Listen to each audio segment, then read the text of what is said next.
This is Matt Hurt at Obsessive Viewer on Twitter. This is Tiny at Obsessive Tiny on Twitter.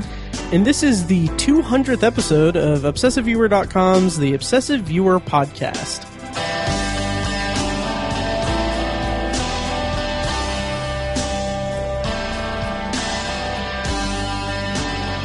Hello and welcome to The Obsessive Viewer. We're a weekly movie and TV podcast that covers a specific topic, be it genre, trope, movie, or show, each episode. You can find back episodes at ovpodcast.com, find the blog at obsessiveviewer.com, and you can also like us on Facebook and join the Facebook group at facebook.com/theobsessiveviewer.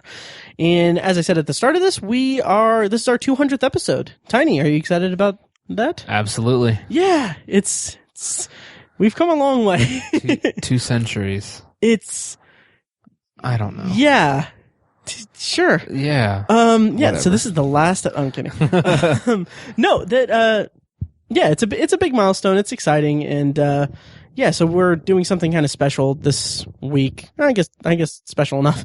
We're talking about our favorite TV shows ever, which we'll get to in a moment. But first, I have some housekeeping and some feedback and stuff to go over real quick in a news segment here. So first of all, you guys may have noticed that we've had a sponsor the last couple months on the podcast, Westworld FM. And now we have a new sponsor from the Midwest Podcast Network. And that new sponsor is Horror Movie Yearbook. Which, just real quickly, Horror Movie Yearbook is a really fantastic podcast. It's all about horror movies, but what they do is they take each episode is dedicated to a specific year, and each episode is basically they take a few horror movies from that year and they talk about them and contextualize them with what was going on in that year. And it's really, really interesting to listen to commentary about a horror movie and the horror genre in that context. It really brings out some really interesting discussion and thought-provoking discussion. Tiny, have you listened to Horror Movie Yearbook? I haven't listened to it yet, but I like the concept. Yeah, it's really great. And I highly recommend it, not just because they're paying us. Seriously, it's one of the podcasts that I have on rotation each week. So it's really good. Check it out. Horror Movie Yearbook at horrormovieyearbook.com and on Twitter at HM Yearbook. Highly recommend checking it out. It is an awesome podcast. And then next up for news is another kind of promotional thing. This isn't a paid promotion at all. I'm just really excited about it. Back in one of our episodes a while ago, I talked about Buy the Rights, the movie pitching party game. Mm-hmm. Tiny, do you remember that? I do. Sweet. So what had happened was when we were guests on Tony Troxell's podcast, like the next day, I got a tweet from the creator of this movie pitching party game, and it was funny because it wasn't anything about the game, about Buy the Rights. It was just he said that he liked listening to the podcast and like our guest spot on Tony's podcast. And so I looked at his profile and it was like he said, creator of Buy the Rights, the movie pitching party game, which this is a game that's basically you have 4 different cards that each one is like, there's one's for a genre, one's for a descriptor of a character, one's for a type of character, and one is for a plot that you choose from cards. So if you put them together, like, for instance, you have like a rock opera with a sassy taxi driver joining the witness protection program. And, that's great. Yeah. So after Tommy had tweeted us about it, or about the podcast, I went ahead and just pre-ordered it sight unseen because it sounded like a freaking blast. So anyway, those pre-orders finally got shipped and I finally received mine. And I think that what we're going to do probably in the future is we might do a fake movie game episode where we play the game. There's a little bit more rules to it and everything, but I just want to say that this game is actually available on Amazon, and I'll put a link in the show notes of this episode for it. If you're listening to this podcast and you like this type of thing, I think that you'd really enjoy it. And you can find that on Amazon. It's like $35, totally worth it. There's like each category of cards, there's like a ton of them. Like I was just doing dry runs of it, just for fun. And I like the combinations are really kind of limitless. And you can find it at buytherightsgame.com. So that was something I wanted to promote here. And then next up, and I promise we're almost done here. Next up is I found a web series that is currently on Indiegogo.com. It's going to be on the campaign for it is going to be there's about a week or so left. It's going to be the end of January is when it's going to end. But it's called DeepSix. It's a hard sci-fi web series with practical effects. And it's currently on Indiegogo.com. I actually went ahead and backed it, which kind of bonus. It's Canadian based, so it's like the currency is Canadian dollars, and so like I think I backed it for like $12, but it ended up only being like 11 American money. But anyway, this sounds really intriguing. They have some cool perks and stuff, but I just want to kind of mention a really briefly plot description so you guys can check it out if you're interested in it. DeepSix is a science fiction drama exploring the effect of isolation, the harsh beauty of space, and the fog of war on an ensemble cast of astronauts and military officers. It will be a serial unfolding in 9 sequential episodes set primarily in and around the operations of a base on a distant moon, with the action split evenly between the base and the cockpit. Each episode of DeepSix takes our characters deeper into the unknown. Each story arc marches our 250 inhabitants towards war with an unknown and unseen alien assailant. Much of the story will center on efforts to restore communication with home and unfold the mysteries of the alien star system. Who is attacking? What do they want? How can we survive? Yeah, so that is currently on Indiegogo.com. They're putting a very big emphasis on the fact that they're doing practical effects, and it's like they have a bunch of like production videos and production images and stuff, and it's going to be very scientifically accurate, and they have a really cool like scientific advisor on the project too. So everything it looks really cool. I actually backed it for $15, but it ended up being about $12 for American money, but like $15 gets you a digital download of the whole series or whole season, and $30 is getting it on DVD. So there's some cool perks. But anyway, just wanted to promote that because they seem really cool, and hopefully it's going to be a good project. Yeah, and then to wrap up our news and housekeeping and feedback and half-assed stuff here. The new Power Rangers trailer came out, Tiny. Yeah, it did. I've been saying a lot. What did you think of the Power Rangers trailer? I really dug it. I think nice. it reminded it had kind of like a Michael Bay-ish thing to it. Sure. I think a little bit, which isn't necessarily a good thing. Mm-hmm. But I think about like the first Transformers movie, which I still think is a pretty decent movie. And so maybe it will achieve that level of quality. I don't know. We'll see. Right. I just think it was cool. I was hit with waves of nostalgia. Mm-hmm. It was effective. I liked it. Me too. And it's weird because the first original trailer that came out, I was kind of lukewarm on it because, and I think we had a conversation with Mike. I don't know if it was on the podcast or not, but basically, when I saw the trailer, like his point of view is that, okay, well, this is not for us. Like, we grew up watching Power Rangers. This movie is not made for us. It's not made for our generation. Mm-hmm. And that's something that we'll have to make peace with.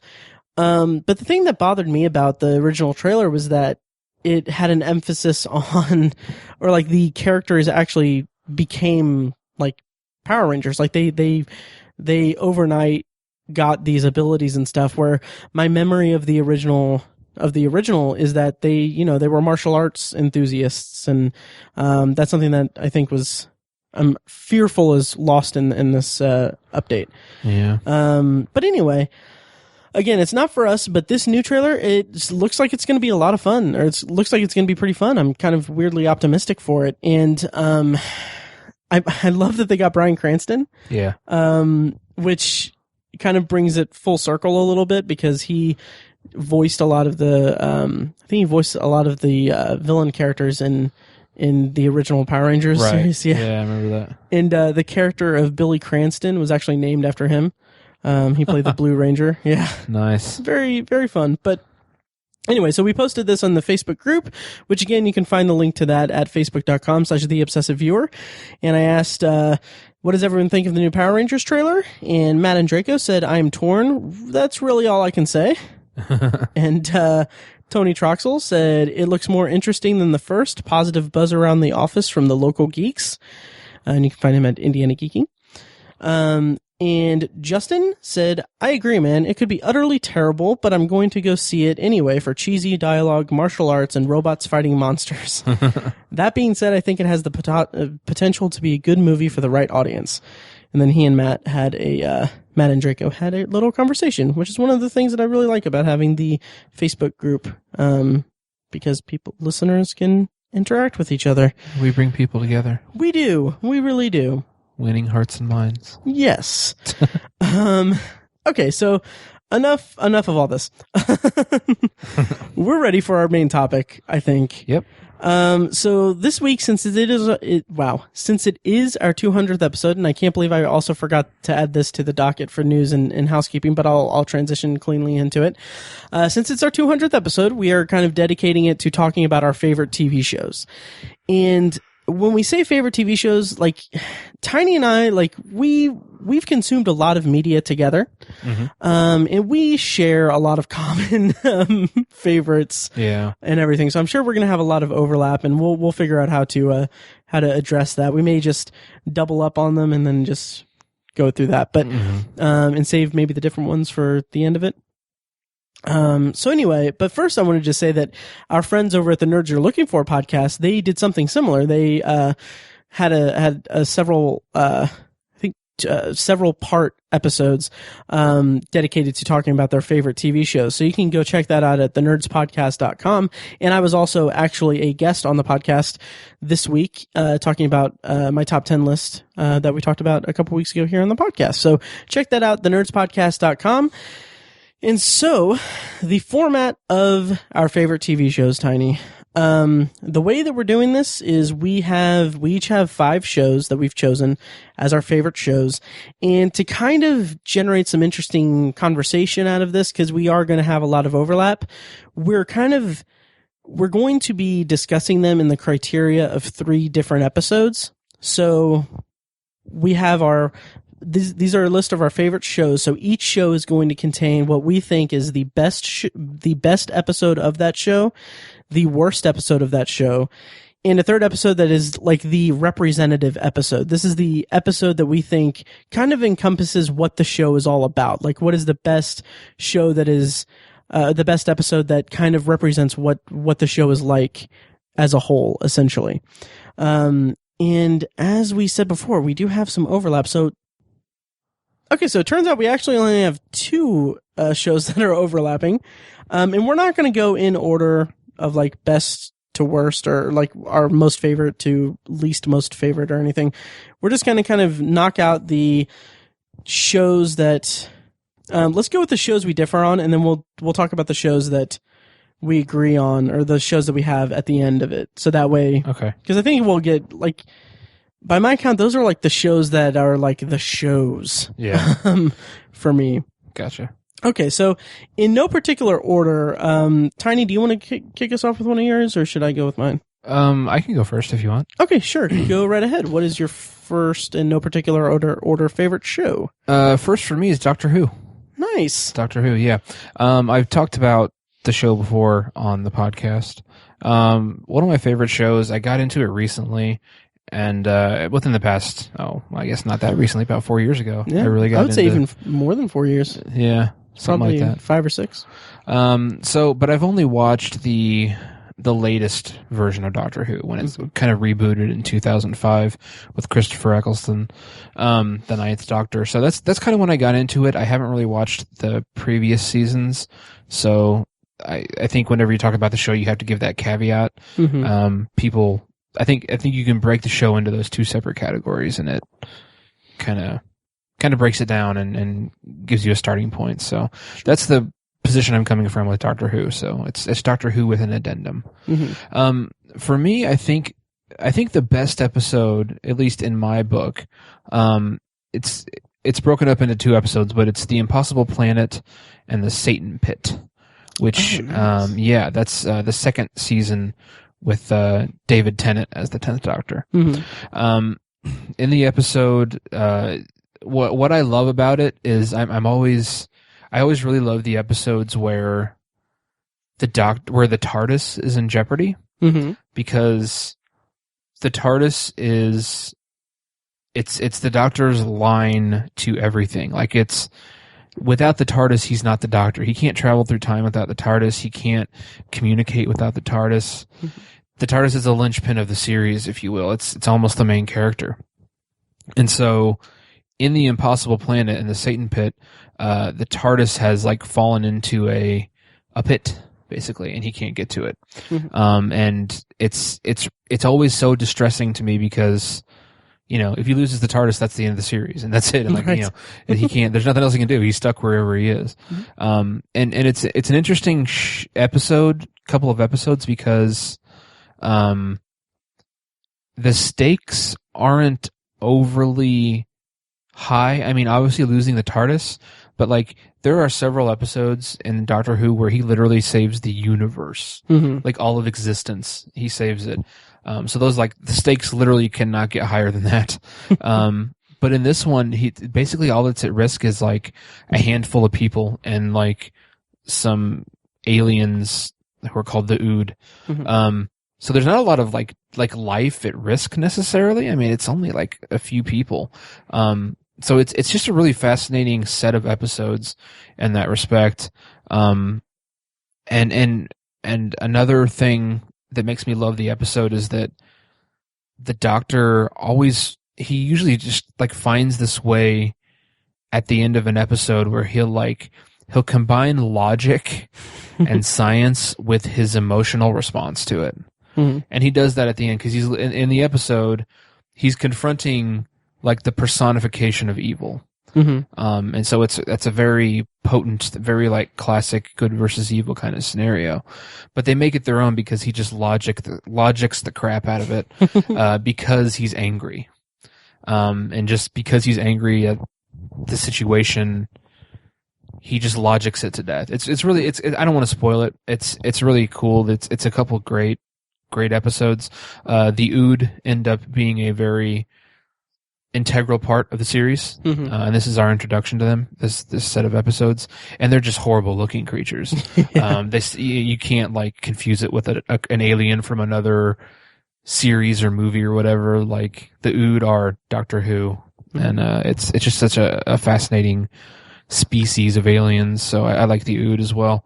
It's just I think it's a really good set of episodes there. There's just a million to choose from in my book.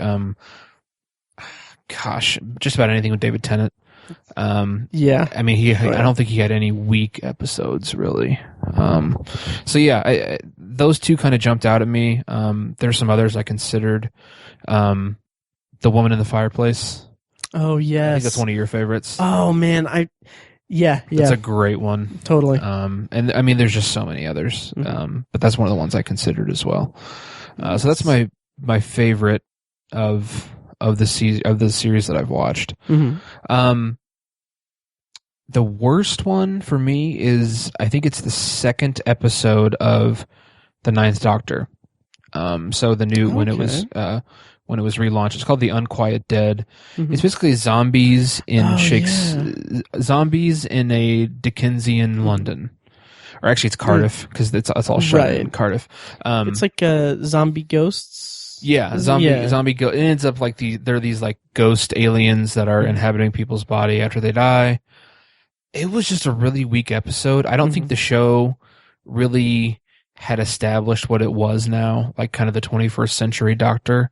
I don't think it had really established itself yet, and this was kind of like, I don't know if it was just ambitious, or I feel like the Ninth Doctor wasn't the right Doctor for this story, because the Ninth Doctor was kind of a dick. He just like he really wasn't.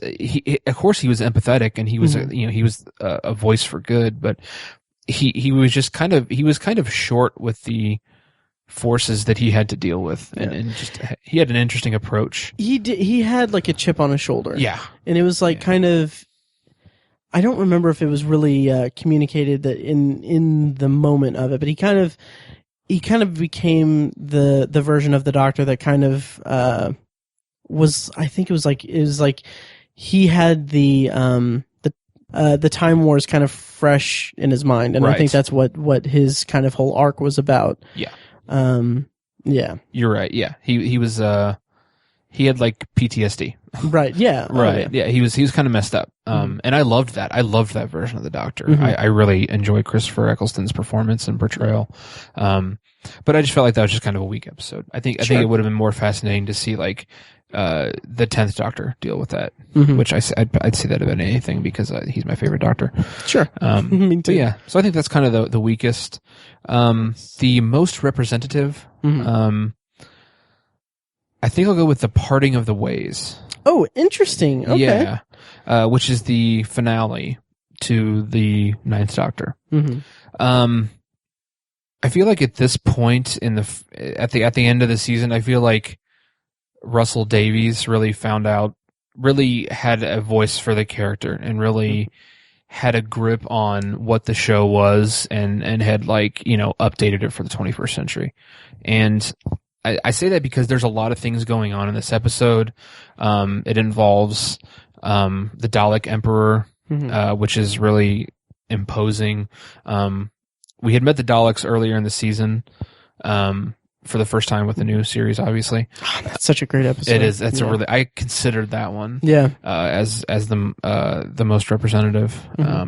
But I think this one, the extra, what really puts it over the top for me is what happens with Rose Tyler. I think it demonstrated to me, this like really burned into my mind.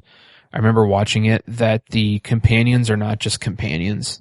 They're integral to how the Doctor operates. Yeah. The Doctor cannot just be by himself. He really needs someone there with him. I think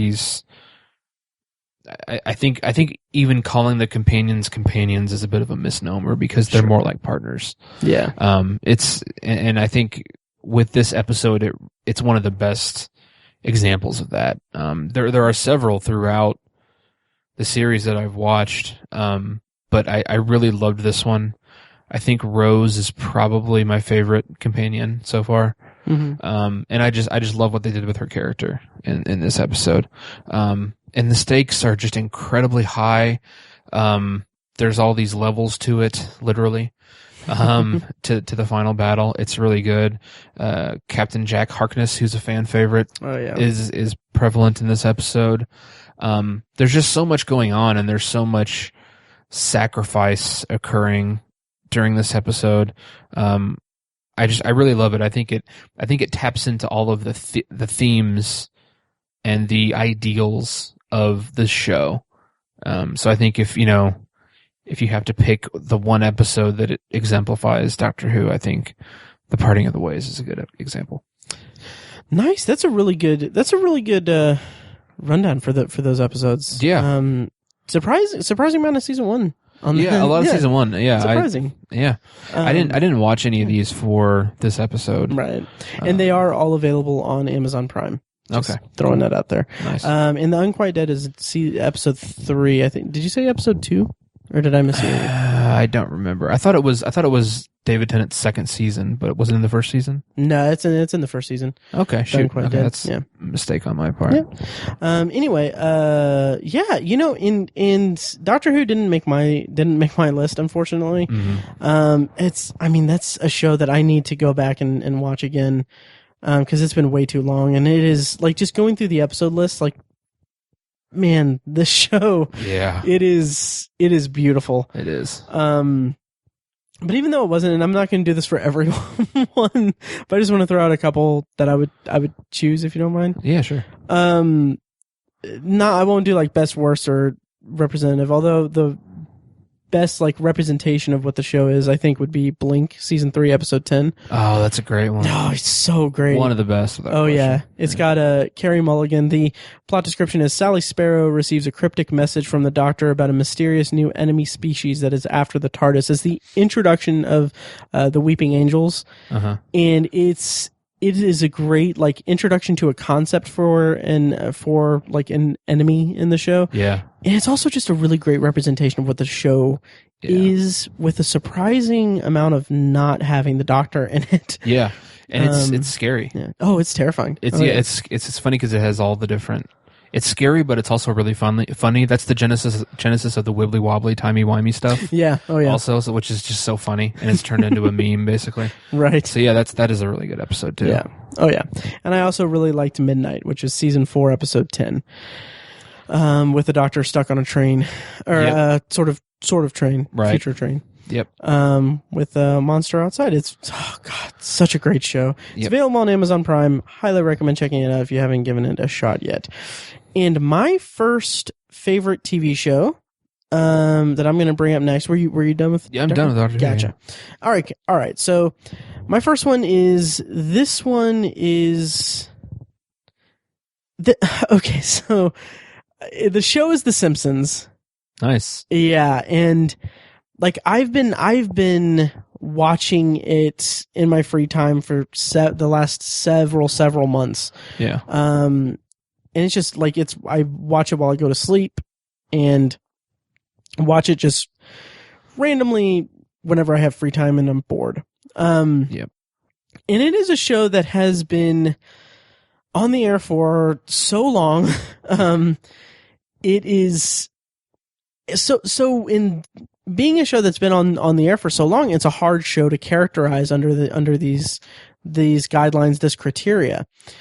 So, and like I'm already having second guesses about my best episode because there's so many episodes that I love so dearly. Yeah. This is a show that I watched growing up. We watched reruns of it every day after school, like kind of before and after dinner, sort of. And it was a part of my childhood growing up. Is just The Simpsons. That was just one of the things that we watched while I was growing up, and it's always stayed with me. And I love that I've been kind of reconnecting with it. And even like people say, like it has a golden age. It has the first 10, 11 seasons are like the golden era of The Simpsons. Then after that, it kind of trails off. And there are some pretty terrible episodes.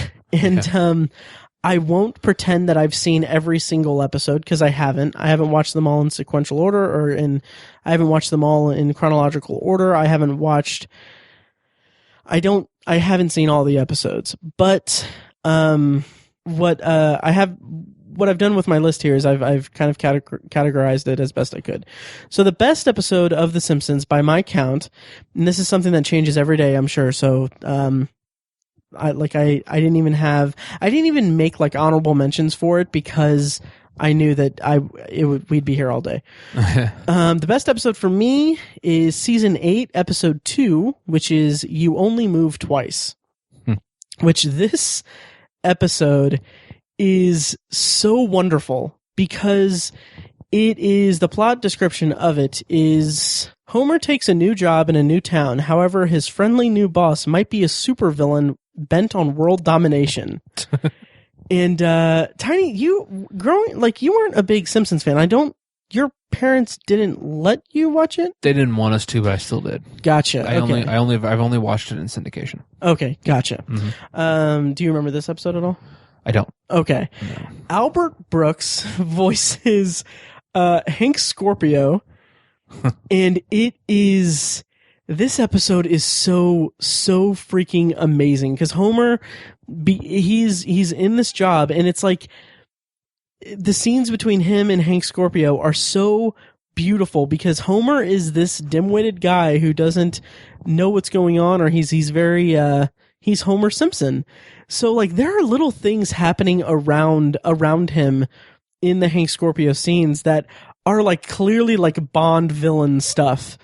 And we see it through the perspective of Homer, who's just this kind of bumbling oaf who's kind of just doing his job. And it's amazing because it's like you see, while it is a good representation of what Homer is as a character, you also see kind of another side of Homer that he is for probably the first time he's put in kind of a supervisor position in a job. So he's working above these technicians or what have you. And he's working them. He's in charge of them. And it's really amazing to see this kind of dynamic play out with this character in the show. And, again, the scenes with Hank Scorpio, one of the scenes that kills me every time is that Albert Brooks, his voice, I mean, he's perfect. He plays up Hank Scorpio as this incredibly friendly guy, but very kind of fast talking and very, like fun boss kind of character. And so, Homer walks into Hank's office, which is like a super villain lair. Like he is at a control panel. It's like in like a volcano kind of thing. There are like henchmen running around. and Homer walks up to him and he like the conversation goes something like Hank says, what can I do for you? And then he's like, well, I didn't have any I got some coffee, but I didn't have any sugar, or there was no sugar. So in the most bizarre scene, Hank Scorpio takes sugar out of his pockets, like just not packaged or anything, just out of his pockets, and he hands it to Homer, and then he's like, "Oh, sorry, it's not in packets." And then one of my favorite line is Hank looks at Homer and he says, "Do you want some cream?" And then Homer does a no, because if he took the sugar out of his pockets, where's he going to get the cream? It's just like, oh god, I just love it so much. So that's brilliant. It is a brilliant episode, and it does have a ton of like nice, fun Bond references. It's a really fun episode, and it is. It's interesting that I kind of chose this as my favorite episode because it is.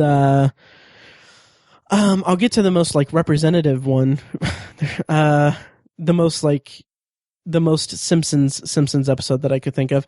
But this episode is very much like not indicative of what the show is.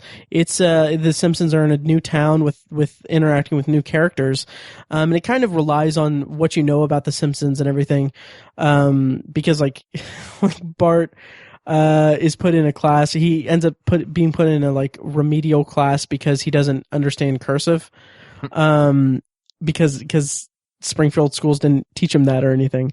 But it's a really great episode. It's season 8, episode 2. You Only Move Twice. It's really fantastic. So, yeah.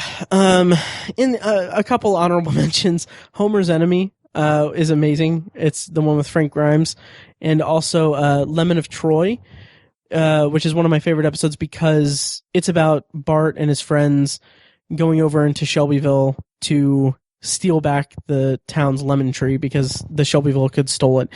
It's like those types of episodes, that and Summer of 4'2", where Lisa kind of reinvents herself when they go on vacation to the Flanders' beach house. I remember that one. Yeah, oh god, I love that episode. Yeah. I remember thinking that at the end of the episode where Lisa finds out, spoiler alert, Lisa finds out that all of her new friends have signed her yearbook. I remember laughing so hard at the joke where she sees Milhouse went with them on vacation, and he says like, "Oh, look at my signature." And she looks at his signature and it says, "See you in the car, Milhouse." I remember thinking that was the funniest thing I've ever seen, which is not surprising given my sense of humor now. Yeah. And how amazing it is. So anyway, I love that episode too. And what I love about those two episodes, really the Lemon of Troy episode one in particular, is that it's a really cool, like, kids being kids episode. I like that Bart and his group of friends there, they become their kids in the episode. It's I don't know, it's an episode that isn't it kind of doesn't adhere to like animated sitcom genre, really. It has kids doing kid things. Anyway, the worst episode. The worst episode I could find. So worst with an asterisk. Season 26, episode 9. I've only seen it a couple of times because it randomly popped up when I used the Simpsons World app on the FX Now app to watch these episodes. It's called I Won't Be Home for Christmas. And in the episode, Homer, it's like Christmas Eve, Homer goes to Moe's and he has a drink, but Moe confides in him that he's really lonely, and Homer comes home late on Christmas Eve, and he upsets the entire family, and he tries to convince them that it's because he was helping out Moe or making Moe feel better. And so the whole episode, it's a really, like, the first time I watched it was fairly recently, like the last couple within the last couple months. It's probably around Christmas time. I think that's why it was popping up on FX Now so much, because it was Christmas time. I had to check like 3 or 4 times throughout this 22-minute episode to make sure that this wasn't like some like one-off like holiday like short special scene or something that they did, because it did not feel like a full well-rounded Simpsons episode.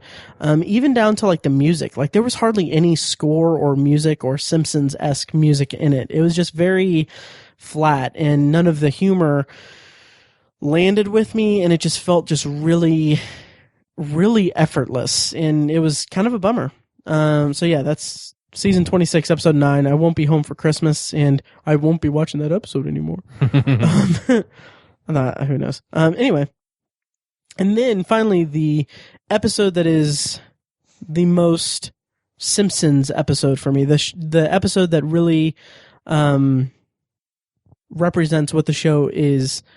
It would be season 7, episode 21. It's 22 short films about Springfield. Tiny, have you seen this episode? I don't know. Okay. This episode is sheer brilliance. Or should I say sheer brilliance? Because Harry Shearer. Yeah. Anyway. Clever. Thank you.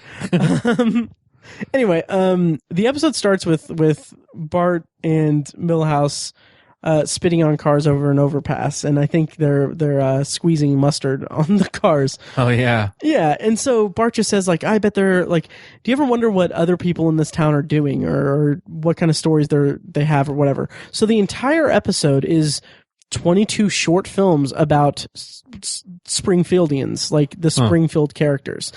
In that's kind of why I picked it as the representative episode, because this episode, in one fell swoop, just shows like what the depth of the town of Springfield and how really incredibly well realized so many facets of the town are. Like the town of Springfield is just a bustling setting for with very rich characters that can sustain themselves for, granted, a minute or two at a time, but there are like these little vignettes that play with these characters in them.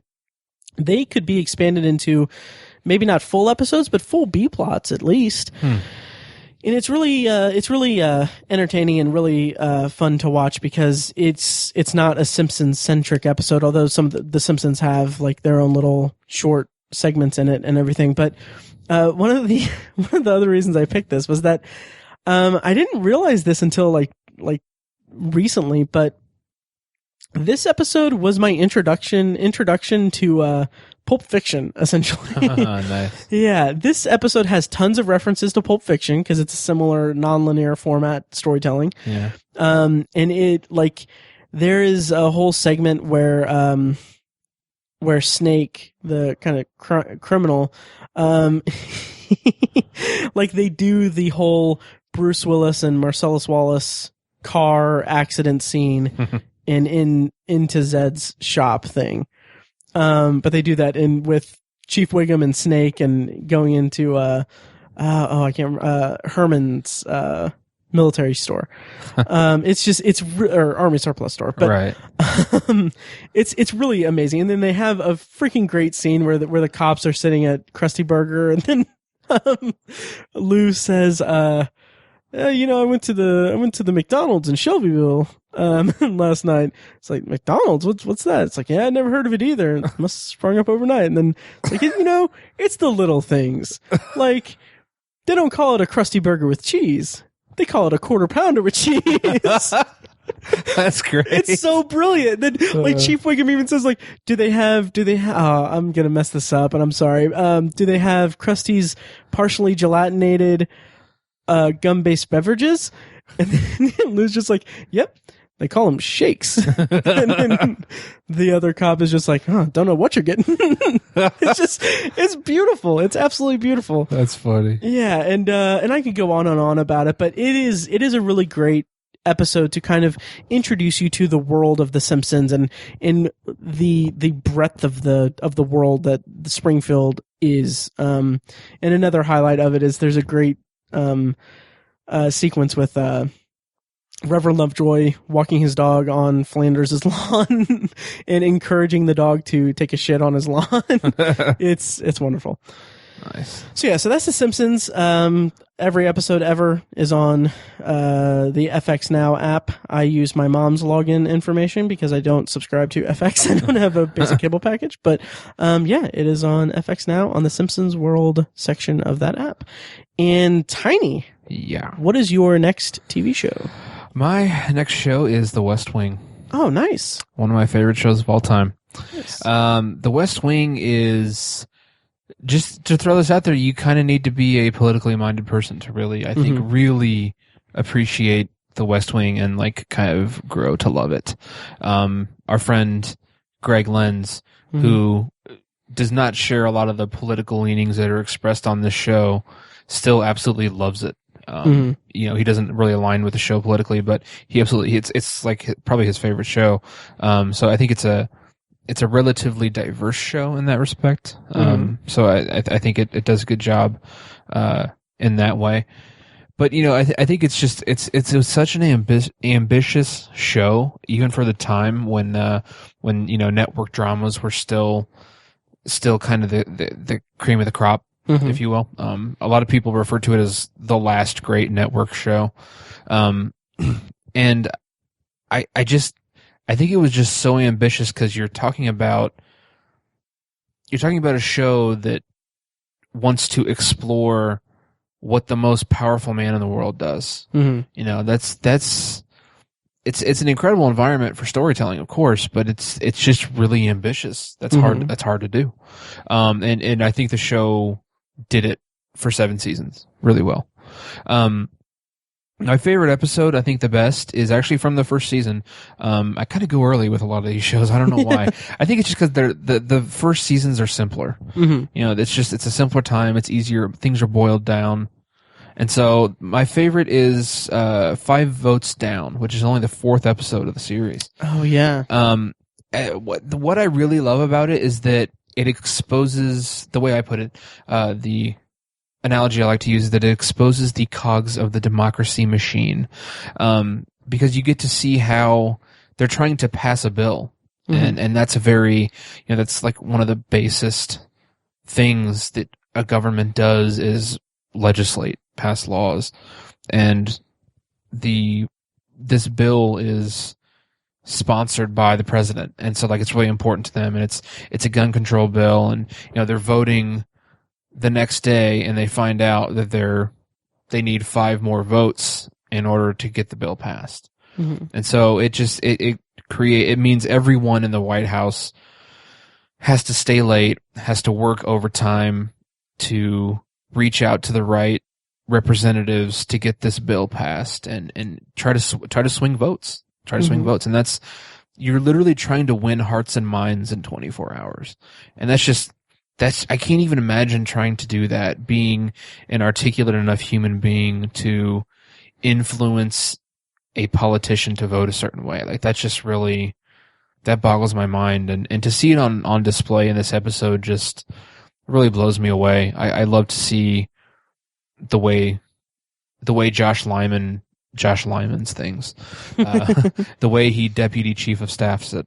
And also it demonstrates the toll that this takes on people's personal lives. In this episode, Leo, who is the president's chief of staff, misses his anniversary with his wife. That's right. And it results in, a different life for Leo McGarry, and it's sad to watch, but it's probably obviously it's a reality of being legislators and being, working with the most powerful man in the world and passing the laws of the United States of America means you don't have much of a personal life. And it's sad to see that, but it's just incredible to witness the dedication of those people.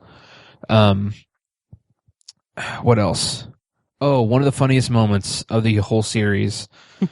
I don't want to spoil it, but all I'll say is the president accidentally gets stoned.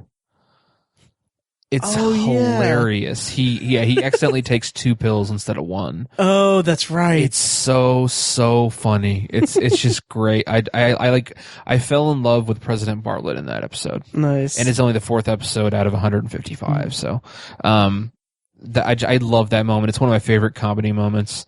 My favorite is the Butterball Turkey Hotline scene. That is my favorite. I shared it to my Facebook page. I share it every Thanksgiving to my Facebook page. Nice. It's awesome. It's so goddamn funny. Nice. So yeah, that's the best in my book. The worst is it's called Gaza. It's from it's the 20th episode, I think, in the 5th season. Okay. Pretty sure that's what it was. At that point in the show's history, if you will, Aaron Sorkin, Jesus. He is Jesus. Aaron Sorkin was not writing for the show. He wasn't running the show at the time. And the show really lost its way for the most part. I don't think there are any really bad episodes, but there are some weak episodes, and most of them are in the 4th and 5th seasons, the 6th as well. I think the show just kind of lost its way. A lot of the characters were going off on weird forks for their character arcs that didn't make a lot of sense. This is a really compelling episode. I mean, there's really extreme events that occur. But it was the 5th season, towards the end of the 5th season, and every single person watching the show was like, okay, Josh Lyman and his assistant need to get together already. They've been dancing around each other for 100 episodes. Let's get the show on the road here. And they just kicked the can down the road for another season. And that was the most frustrating thing to me about the episode. It's like I said, extreme situations occur, and that's really compelling in this episode. I'm trying not to spoil it. Sure. But I feel like the characters were just not where they were supposed to be at this point in the show. So I think that's one of the worst episodes. Okay. And then the most representative, again, I went early here. First season, I think it's towards the end of the first season. It's called Take This Sabbath Day. I feel like it's just a good microcosm for sacrifice, I think. Okay. It exemplifies the sacrifice of being a politician or a public servant. And I feel like, I don't want to get political, but I feel like a lot of politicians don't sacrifice the way they should, or don't sacrifice the way they used to, I guess. I feel like as a representative, it's not about your opinions, it's about, or what you believe, it's about what's right for the country, and it's about what falls within the realm of the Constitution. That's what a legislator and a representative should be focused on. And in this episode, there is a person who's on death row, who's going to be executed by the federal government at midnight. And basically everyone is scrambling, trying to think of a way they can commute his sentence and not kill this guy, because most of the people in this episode are against the death penalty. Okay. And it kind of aligns with some of my feelings regarding that issue too. So it's a very personal choice, but throughout the episode, President Bartlett, he's the one who holds all the power. He can he can call up the president and be like, nope, he's free, and just completely save this guy's life. And throughout the episode, he's just going around asking people their opinions. Okay. He's very Socratic in that sense. He's just asking people, what would you do, or how do you feel about this? What does this mean to you? Everything's on the table. And it's just such a refreshing opinion for a politician to have, and for a lawmaker to have, that it just really speaks to me, this episode. And he manages to set aside his own beliefs and opinions and makes a decision that I think makes sense. Nice. It's a really, really great episode. All the characters are really on point. Everyone is just, it's very somber, but then there's this comedy thrown in throughout it. It's a really special episode, and I think it's one of the best. Sweet. I have still only seen the first 3 seasons of that show. Okay. I really need to go back and watch it again, watch it completely. Mm-hmm. Yeah, I was going to make a snide remark about politics or whatever, but who cares? I actually watched the best and the most representative. I actually watched those because it's on Netflix. Nice. It is, yeah. So I just pulled it up. I was like, I'm just going to watch these really quickly, and Sure. and I'm glad I did. And I almost was like, what if I watched this other episode too? And I was like, no, I can't get into West Wing right now. I just can't do it. Right. Because I've seen the whole series twice. Nice. I would do it 5 times if I could. It's fantastic. Sweet. Yep. That's great. Awesome. My next show is a sitcom. It's Friends. Friends is my next show. Nice. Yes, this is a sitcom that I adore. Like, this is a show that I've talked about before on the podcast. Me and Mike did a full 3-hour retrospective episode a couple years ago. Yes, you did. Yes, that is OV88 if you want to listen to that. Nice.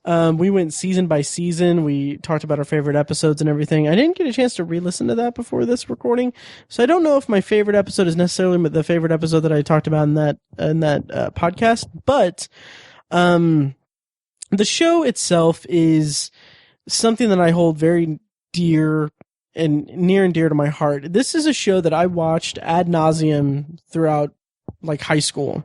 Yeah. Junior high and high school. I was all about this show. I would buy the DVDs the day they came out. I would spend all of my free time watching them.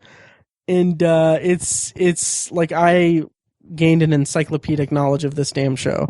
And it's a show that I love so much. And the best episode, my favorite episode of the show, in this, much like The Simpsons, it fluctuates. It goes back and forth to different episodes, at different times.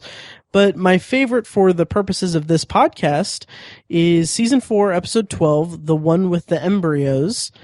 Which is a phenomenal episode. In this episode, Chandler and Joey, they bet Monica and Rachel that they know more about the other pair of roommates. So they bet that they know more about Rachel and Monica than Rachel and Monica know about Joey and Chandler. So you have that as kind of the A story, even, sort of. And then you have Ross, who's kind of like the game show host. He's kind of the host of this weird, like, game show that they're doing. It's coming to me now. This episode, yeah. Oh yeah. And then, like, kind of the B story of it, and the titular storyline of it, is that Phoebe has been asked by her brother, played by Giovanni Ribisi, if she could be the surrogate for he and his wife's kids. And so this is the episode where she gets pregnant.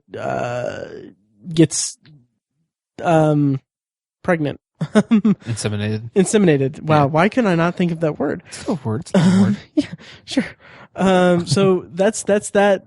But what I love about this show, or what I love about this episode, and one of the reasons why I think that it is my favorite episode, is that it is a very fun showcase of all of the different characters. This could almost be the representative episode for me as well, because you get to see how these characters interact with each other. You get to see them in a very fun, lighthearted situation. It's not that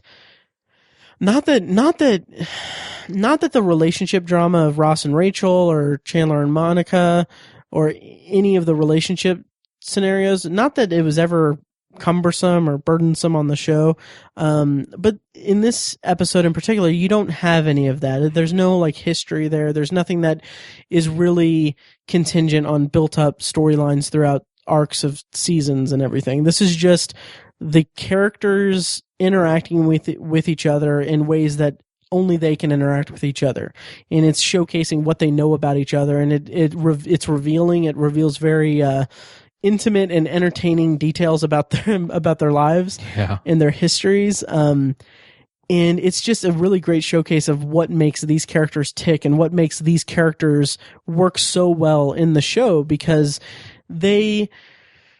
if you look at it in broad terms, and I'm guilty of looking at it this way too in the past, like Friends is it's an ensemble sitcom where each character is they kind of fit a certain archetype. Like Joey's kind of the dumb Mimbo guy. Phoebe's the really quirky, eccentric woman. Rachel's the naive kind of princess girl. Monica's the control freak. Chandler's the funny guy who uses funny humor as a defense mechanism. Ross is the geek. Did I name everyone? Yeah. And they all kind of fit a certain archetype, but it's the way that the characters are performed by the actors and the way that the characters come through. And this episode comes in the 4th season, so they've had 4 years to really hone the character dynamics and everything. And it's just everything is firing on all cylinders in this episode, and it's just one of the best written episodes that I can think of for the show. And that's why it's one of my favorites. It's really spectacular. It's a great pick. Oh yeah, thank you. And again, this is a show that I could have picked several different episodes. Like I went through, because it's all on Netflix also, I went through the Netflix listing and everything for episodes, and there was a day where I was like, okay, well, let me pick the best episode. And then I went to I think it was season 6, and I watched 4 episodes back to back, and they were all great episodes. Nice. And it's really remarkable. Yeah. Yep. And so that's my favorite episode. My least favorite episode / worst episode is one I didn't get a chance to revisit, but it's season 10. Episode 13, the one where Joey speaks French. Yeah, that's not a good episode. It really isn't. It is such a shame, too, because Friends is a show that, granted, I'm biased because I have such an affinity for the show. I love it dearly. And I would even say, this is a show that never had a bad episode. But the one where Joey speaks French is a bad episode. I can't really talk my way around it at all. In this episode, Joey has to prepare for an audition in which on his resume he put that he can speak French. So Phoebe decides to teach him French, or teach him his lines so that he can speak French in a convincing way. And that plotline is okay. That's a decent idea. The problem is that Joey, when I mentioned that Joey is kind of like the characters are all kind of, they fit into a certain type. I said that Joey is kind of the dim-witted Mimbo and Phoebe is the quirky, eccentric girl. And it's like throughout the course of the series, it's like they slowly transitioned to where they were the opposite. Like Joey became the kind of really out there, off the wall, quirky, weird character, and Phoebe became more normal. So in this episode, it's like she's trying to teach him how to speak the lines in French, and he is speaking gibberish. And it's a weird thing where he believes he is speaking the words that she's saying, and it's not convincing as comedy, as writing. Yeah. It is a big leap to take, and it's just not. It just really soured the entire episode for me. And yeah, I mean, there's some B stories like Ross and Rachel going to visit Rachel's father after he has a heart attack, and also Chandler and Monica. This one I also didn't. This storyline I didn't like. Monica and Chandler are entertaining Anna Faris's character, who plays the mother of the babies that they are adopting, pregnant mother of the babies. So they bring her around New York, in like there's a storyline where she reveals that she thinks the father could be someone who ended up murdering his father with a shovel, and that freaks Chandler out, which again, that's an interesting idea for a concept, and it fits with the character of Chandler Bing pretty well and his various anxieties and everything. But it's a little too out there. It's a little too weird. It's a little too extreme, and it's played a little too much, and it's not as convincing within the confines of the show itself. So that's my least favorite episode. It's still Friends, so I can still watch it. It's not ruinous to this experience or anything, but it is problematic. And then finally, my representative episode is season 5, episode 14, the one where everybody finds out. And this is kind of, it's kind of a spoiler, but it's been, everyone knows. This episode is much like the one with the embryos. This is an episode where it is contingent on the characters interacting with each other and really playing on the dynamics between the characters. And this is the episode where the title suggests, where everyone finds out, and where everyone finds out that Rachel, or not Rachel, but I almost said Rachel and Monica, where Monica and Chandler have been hooking up and are dating in secret. And what I love about this is that it escalates the Chandler and Monica storyline, their relationship, and it puts it into a place that's outside of the secret love affair thing, and really develops it more. And that's a relationship in the show that I really championed and I really loved. Even, I would say, to an extent, I even actually was a bigger fan of it than I was of Ross and Rachel. Yeah, and this episode is just fantastic because it has the characters playing with each other's minds and trying to get each other to break. So, you could probably say that this is more my favorite episode, and the one with the embryos is the representative episode, but it's a phenomenal episode of sitcom television and a great episode of Friends. And I don't really have much else to say about it. Do you remember? I love Ross in that episode where he's like, my best friend and my sister. And then he's like, no, I love her. And he's like, my best friend and my sister. I love that line.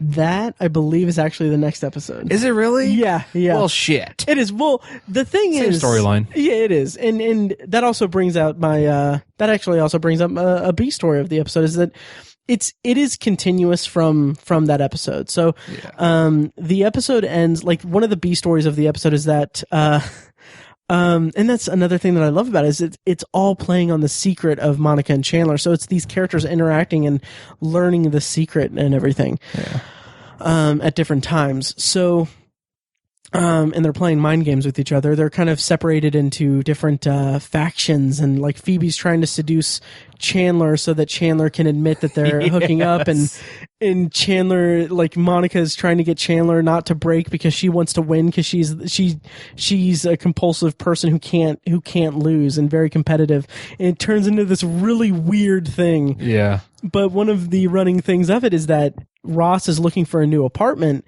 and he decides to move into Ugly Naked Guy's apartment, which is the apartment across the street that they've been watching throughout the years, or watching through the window. And that's where it ends, where he sees them doing it up against the window. And then the next episode starts with him doing that. Oh, it's so great. Yeah.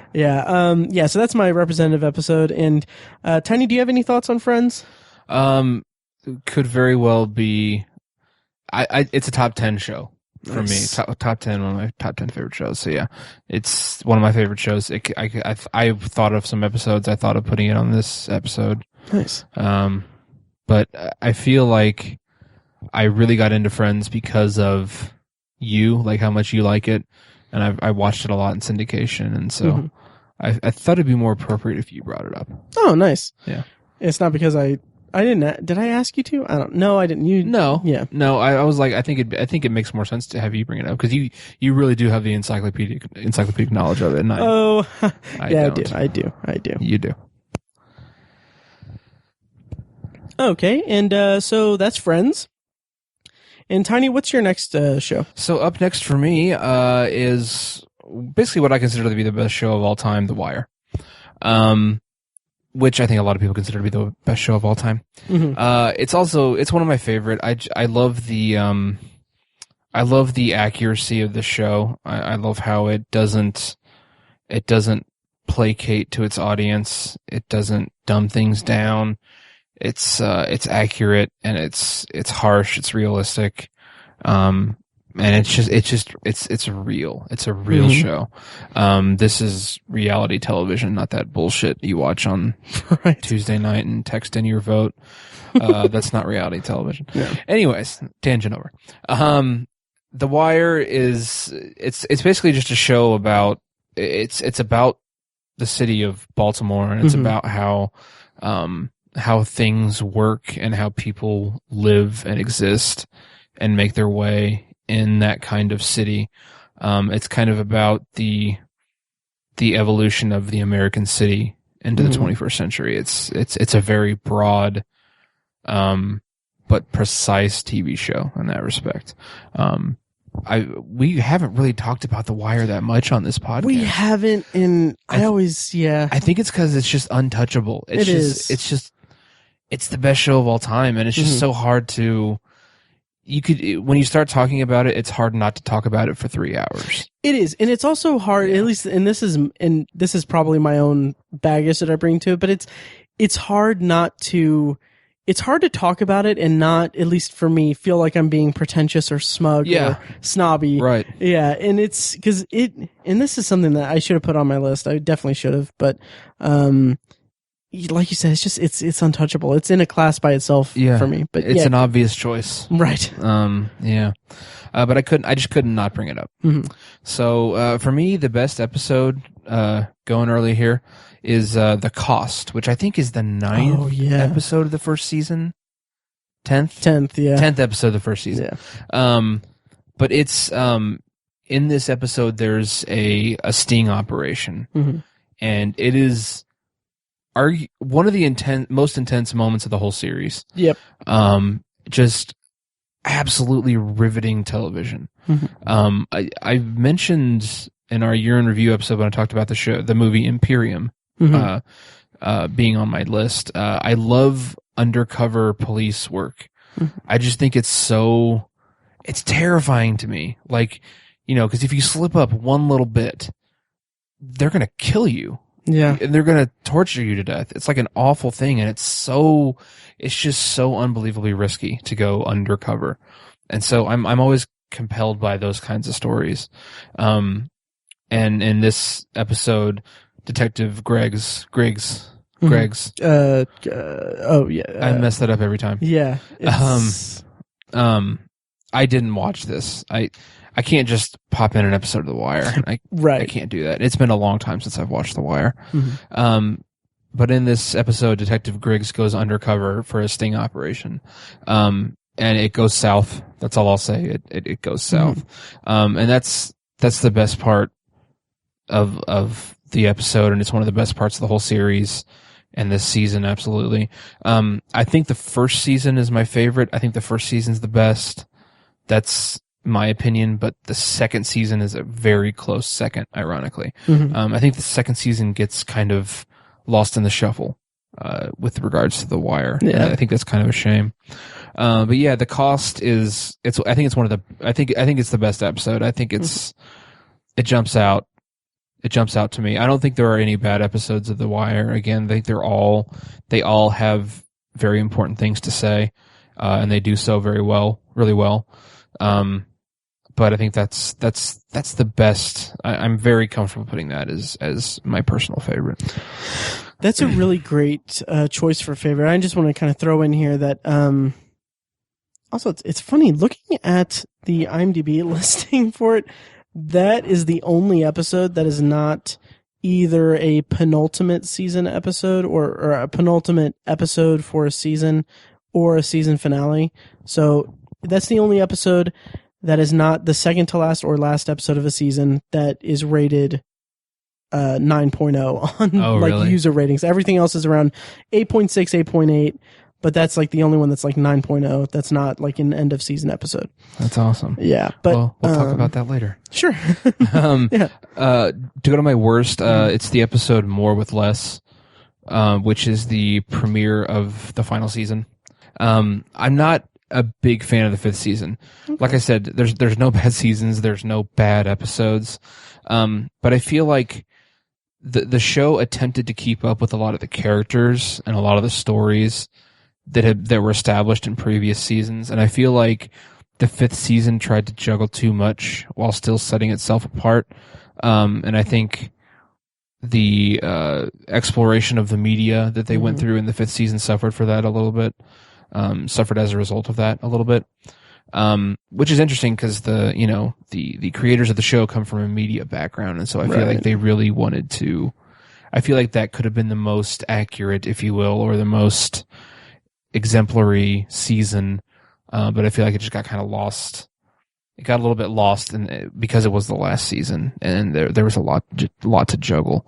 And even the villain, if you will, or the antagonist of the season, Marlo Stanfield. I never really got into his character. Oh, really? I feel like he was just, I don't know. I feel like he was a pretty dry character.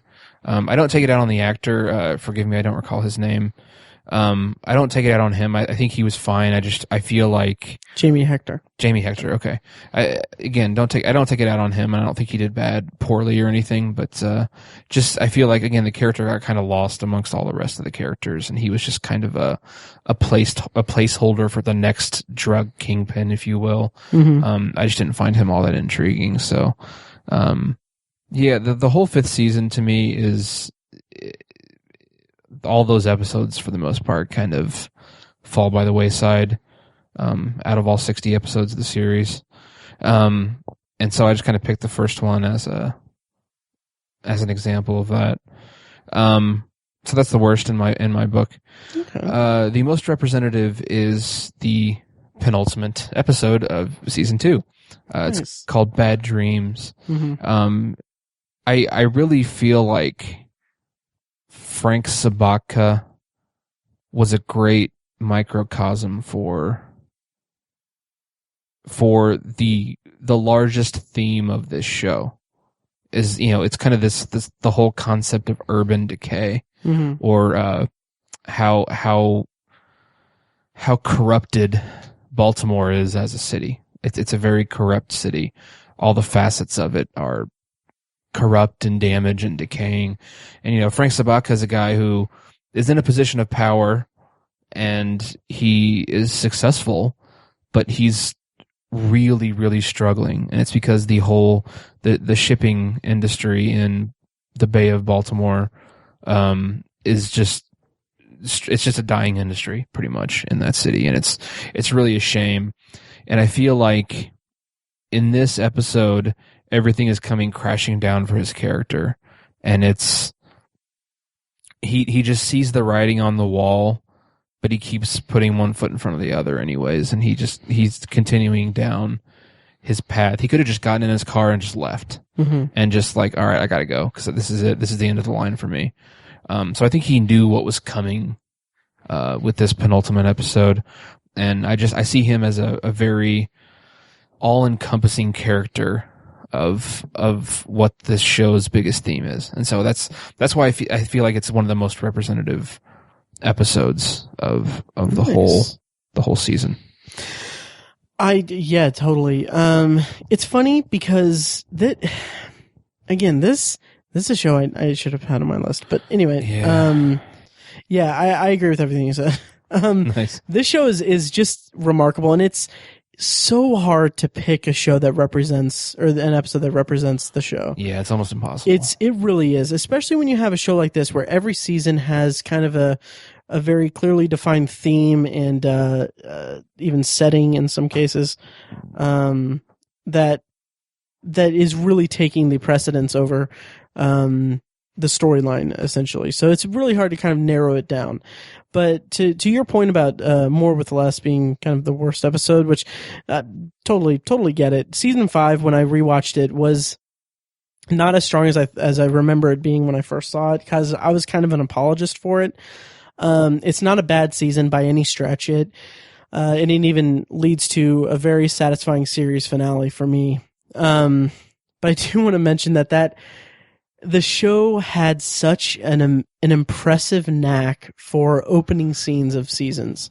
That's true. And the opening scenes were always kind of a kind of representation of what the season was to be. So, like, the very first scene of the entire series is McNulty sitting on in season 1 in the pilot episode, McNulty sitting on a corner, or sitting on a street corner with a guy who just witnessed a murder, and you see the dead body, you see the police, doing that, and McNulty is doing his detective thing, asking, like, what happened to Snot Boogie, the kid's name. And he goes into the guy goes into this whole spiel saying that, I didn't think that they would have shot him for it. But he always came down and he would always snatch the money when we're playing I forget what they were playing. Rolling dice, I think. Dice, yeah. Yeah, and he'd always snatch the money and run, but I don't know why we would ever, I don't know why anyone would ever shoot him for it or kill him for it. And then McNulty just says, okay, so if you knew that Snot would take the money, why would you let him play? And the guy says, this is America, man. You got to play, or something like that. Mm-hmm. It's a great representation of what the show is and what that season is, because it's about the game of this, like, on the streets and the drug game and everything from different facets and everything. But anyway, the opening scene of season 5 was really great for me because it was about lying and the nature of truth and everything, because and it's represented in such a great way. It's two of the detectives in the homicide unit. They are they're interviewing, like, I think he's a witness to a murder, or an accomplice. I don't remember if they even went into detail what it was. So they're like, all right, well, let's go ahead. Oh, that's what it was. So he said that, yeah, we've got your friend in the other room, and he already gave you up for some, like, we offered him some McDonald's, and he already gave up everything. He already told us everything. So, like, they take the guy out of the other holding room, hand him, like, McDonald's and stuff, and, like, they have him walk past the window. Yeah, I to remember see that. him. Yeah, and then they have the guy do a lie detector test, which is just them putting. Oh, that's right. It's so great. They have him put, like, his hand on the copier, and they have a sheet of paper on it that just writes false or says lie or whatever. And then they turn on it, ask him if he knows if he did it or whatever. And then they just take the paper out and it just says false or says lie or something. And it's so great. And it is representative of what the show, what that season was, because it's about the media. It's about lying and about using a loose morals with the truth to attain what you need to get the job done and everything. And it's a really fascinating thing. So anyway, this show, like Tiny said, we could talk about it for hours and hours. It's not on my list because it is in a class by itself for me. But yeah, and it's funny and this is kind of spoiling the rest of the episode here, but I'm really regretting not putting Breaking Bad in the list. So, yeah, that's top 10. It is. Yeah. Like, I just looked at the episode lists, and Ozymandias is the only time I've ever seen this it's a 10.0 user rating on IMDb. Yeah. Deservedly so? Oh, totally. Oh, yeah. So yeah, I would go so far as to say, Breaking Bad and The Wire, they're kind of in a class by themselves for me, and that's why I didn't put them on the list. That's fair. I almost regret bringing up The Wire. But you shouldn't, because it gave us an excuse to talk about it. That's true. Yeah, that's true. Yep. All right. Do you have any more to say on it? Should I go to my next one? That's it for The Wire. Okay, sweet. So this one will be kind of brief, I guess, because it's another sitcom. It's another comedy. It's The Office, the U.S. version, which is one of the only times that I can think of off the top of my head where a remake of of a foreign show or a show from somewhere else, I would go so far as to say it rose above its original, which may not be totally fair because the British show is only like a handful of episodes, but I think I connected with The Office on such a deep level as a sitcom and as a fan of comedy television, and it's remarkable. It's such a remarkable show, even though kind of toward the end it kind of lost its way. In its prime, it was one of the best. I don't know why I said best. I don't know why I pluralized that. Anyway, it was one of the bestesses of any show. And my favorite episode, and this was such a hard call to make, it really was, but I honestly think that my favorite episode of the show, and this is kind of a shocker, or it's not indicative of what the show was really, but it's season 4, episode 9, Dinner Party. Nice. This is a transcendent episode for me in regards with The Office, because this episode is about Michael Scott and Jan living together in Michael's condo and inviting The Office over for a dinner party. And what it becomes is this really cringe-inducing relationship drama that plays out. And it is it's brilliantly written. It is a brilliant deconstruction of a dysfunctional relationship and how people react to that, and instability, and seeing how people make concessions. Like there's the scene where Michael is showing, like, doing the tour, and he says, like, here's where I sleep. It's just in a ball at the end of the bed. Yeah. Because Jan doesn't like me in the bed or whatever. And like, here's my flat screen TV. It's this little tiny screen that he just stands and stares at it. He's for like, hours. sometimes I'll just stand here for hours. Yeah. I remember that. Yeah. It is an amazing episode, and it is so. I mean, this episode is just so kind of brutally honest, because it has Michael Scott as this character who, you know, we as viewers of the show love Michael Scott. And one of the endearing qualities about him is that he is this obnoxious buffoon, just stupid and hurtful kind of person. Yeah. With so little self-awareness, and he can be a brutal character. But what I loved about the show was that it made him an endearing figure, and it made him such a likable a-hole, essentially. Yeah. And it really rode that line very well. And what we get in Dinner Party is a character who, like, he loves Jan, but she's not right. Like, she's not right in the head. Yeah. And it is just an amazing deconstruction of a really dysfunctional relationship, and how it all just implodes in this dinner party. It is a brilliant episode. Yeah, God, I loved it. So that's my favorite episode. Okay. My least favorite is season 8, episode 19, Get the Girl. This is the post Michael Scott era. I won't talk about it too much, because I'm sure that there are worse episodes to bring up. I just completely pushed them from my memory, to be honest. But season 8, Get the Girl, it has Aaron in Tallahassee and Andy going there to get her back, to win her back.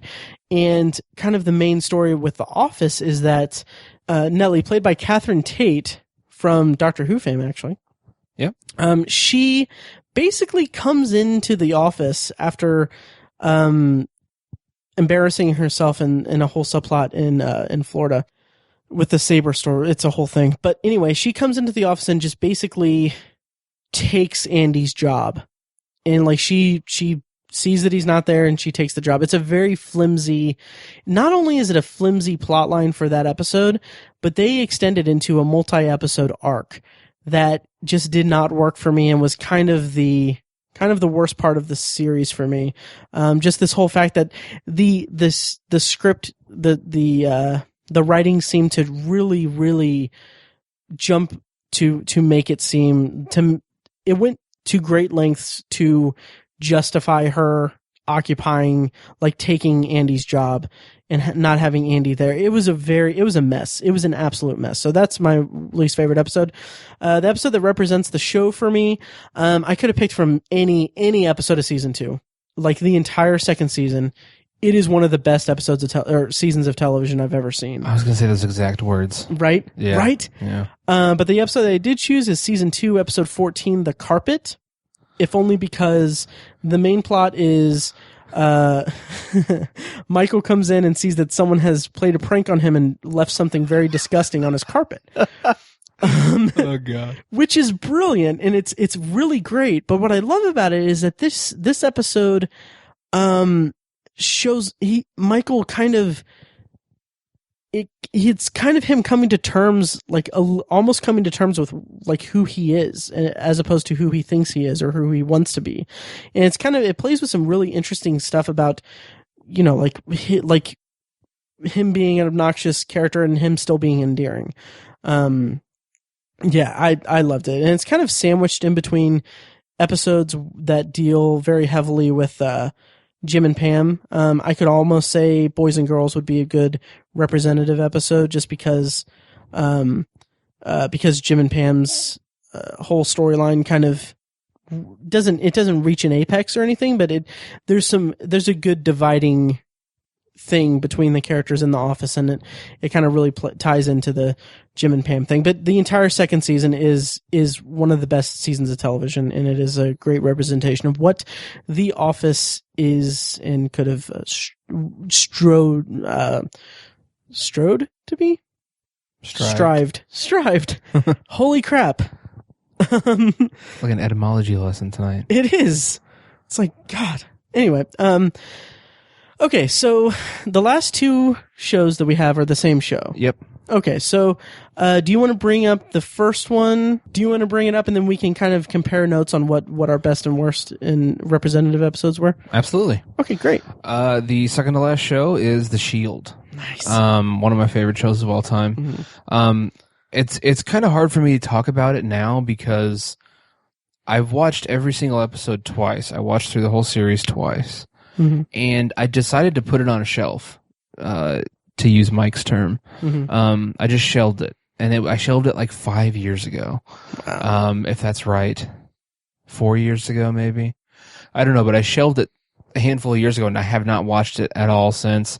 I haven't even thought about it a lot since then. And it's just because I feel like I explored that show really intensely and really, I think it kind of, the storylines got complicated towards the end and were harder to follow. And I think that kind of had a negative effect on my enjoyment of it a little bit. Sure. I can definitely see that. Yeah. And not to say that it's bad or it was poorly written or any of that kind of stuff. I'm not trying to knock the show down, but, it just got harder to follow. And as a result, I lost a little bit of interest in the final season, which is really a shame. But The Shield is just a magnificent show. It's it was kind of at the peak of the anti-hero phenomenon that we talked about before on the podcast. And it's one of the best examples of that sentiment that we had in that time period, if you will. So it's hard for me to talk about it. I haven't watched it in several years. I didn't get a chance to watch any of these episodes before we recorded this. But one of the best episodes that stuck out to me is Bottom Bitch. Oh, interesting. Yeah. Okay. Season 3? Season 3, yeah. I think it's one of the darkest episodes of the series, which is a really bold statement because the whole series is super dark. I mean, there's obviously some comedy throughout the show, or there's comic relief. But it's known for, the show was known for extremes. That's one of the more noteworthy themes of the show is extremity, going to extremes. I think it's one of the darkest episodes, and I think because it showcases how low Vic Mackey's willing to go to save his ass and to save everyone's ass. Which, you know, you're talking about a guy who murders another cop. Right. To get out of something. So that's in the pilot episode. In the first episode, yeah. Which I think even the pilot episode could be an amazing best episode. But I love how dark Vic Mackey goes in this episode. And his partners in the strike team, their complicitness in those acts in this episode, it's just super dark, and I think it's a really good representation of the show. Totally. So that's your favorite episode? Yep. Okay. And do you just want to go like me do favorite? Absolutely. Okay. And first, just to kind of touch on what you said about the Shield, just in general. First of all, it is available on not YouTube, but Hulu, in its entirety. And it's this show. And what I loved about it, and Tiny, you talked about how it's a great like gritty like anti-hero show, cop show. And that it is all those things, and that is a perfect summation of it. But I think one of the things that I really loved about it as well was that this was a very interesting melding of serialized storytelling and police procedural. Yeah. Because each episode had a strike team focused storyline that was part of the overall arc of the entire series. And then every episode kind of had a B story, like case of the week that Dutch and Claudette or Dutch and Billings were working on. And that episode that you referenced, Bottom Bitch, had a very disturbing case of the week B story episode or storyline. It was where Dutch and Claudette investigate the rape of an elderly woman. Right. And it was just so unsettling and ugh. Was that the Cuddler Rapist? No, it was before the Cuddler Rapist, I think. Now that I think about it, it may have been the Cuddler Rapist. Which is a phrase that none of us should ever have to say. Oh, Cuddler absolutely. Rapist, that's a horrible thing. Yeah, and oh god. But when you're talking about the Shield, right, that's just one of the things you got to talk about. Yeah. Yeah. I think that this, I don't remember, but that storyline is just really, really got under my skin. Yeah. And so for my favorite episode of the show, this is something I can't talk about it. I just can't. I can't talk about it. Okay. First of all, it is the series finale. Season 7, episode 13, Family Meeting. I mean, those words will never carry the same meaning for me ever again. And that episode is, I would say it is the best series, tied for the best series finale I've ever seen. Nice. Of the series finales I've seen, it's honestly, I mentioned that I regret not putting Breaking Bad on this list. I would say stack Breaking Bad series finale against the Shield series finale. I honestly think I would go with the Shield. Really? Okay. Yes. Granted, I think first of all, I haven't rewatched Breaking Bad. I don't think I've rewatched it since the finale. But also I kind of feel like Breaking Bad, the final season peaked with Ozymandias, and then the rest was the denouement. Yeah. Yeah. Agreed. Oh yeah. And also it's kind of funny because the Shield, also the penultimate episode, possible kill screen, which I love that the episode title is a reference to King of Kong. Yeah. And it's just weird that it's interesting that is what the penultimate episode of a very gritty, dirty cop show. Like the penultimate episode is titled after a line in a documentary about people playing an arcade game. Right. It's humorous random as shit. Oh yeah. But the final moments of that episode is some of the best television I've ever seen, like ever.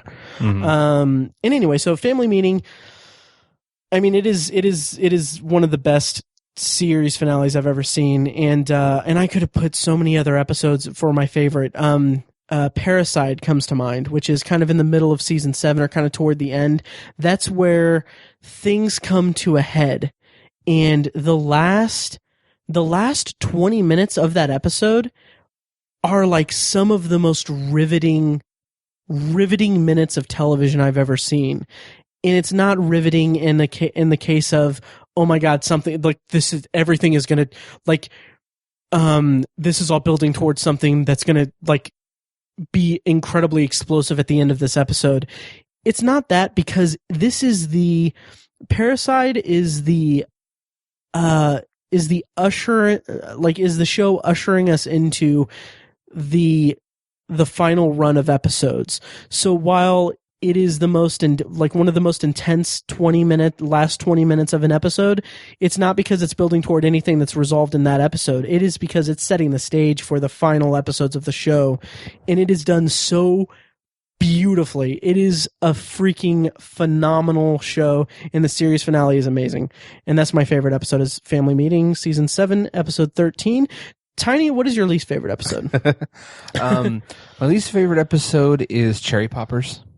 We've talked about that, but go ahead. We have. There's season 1.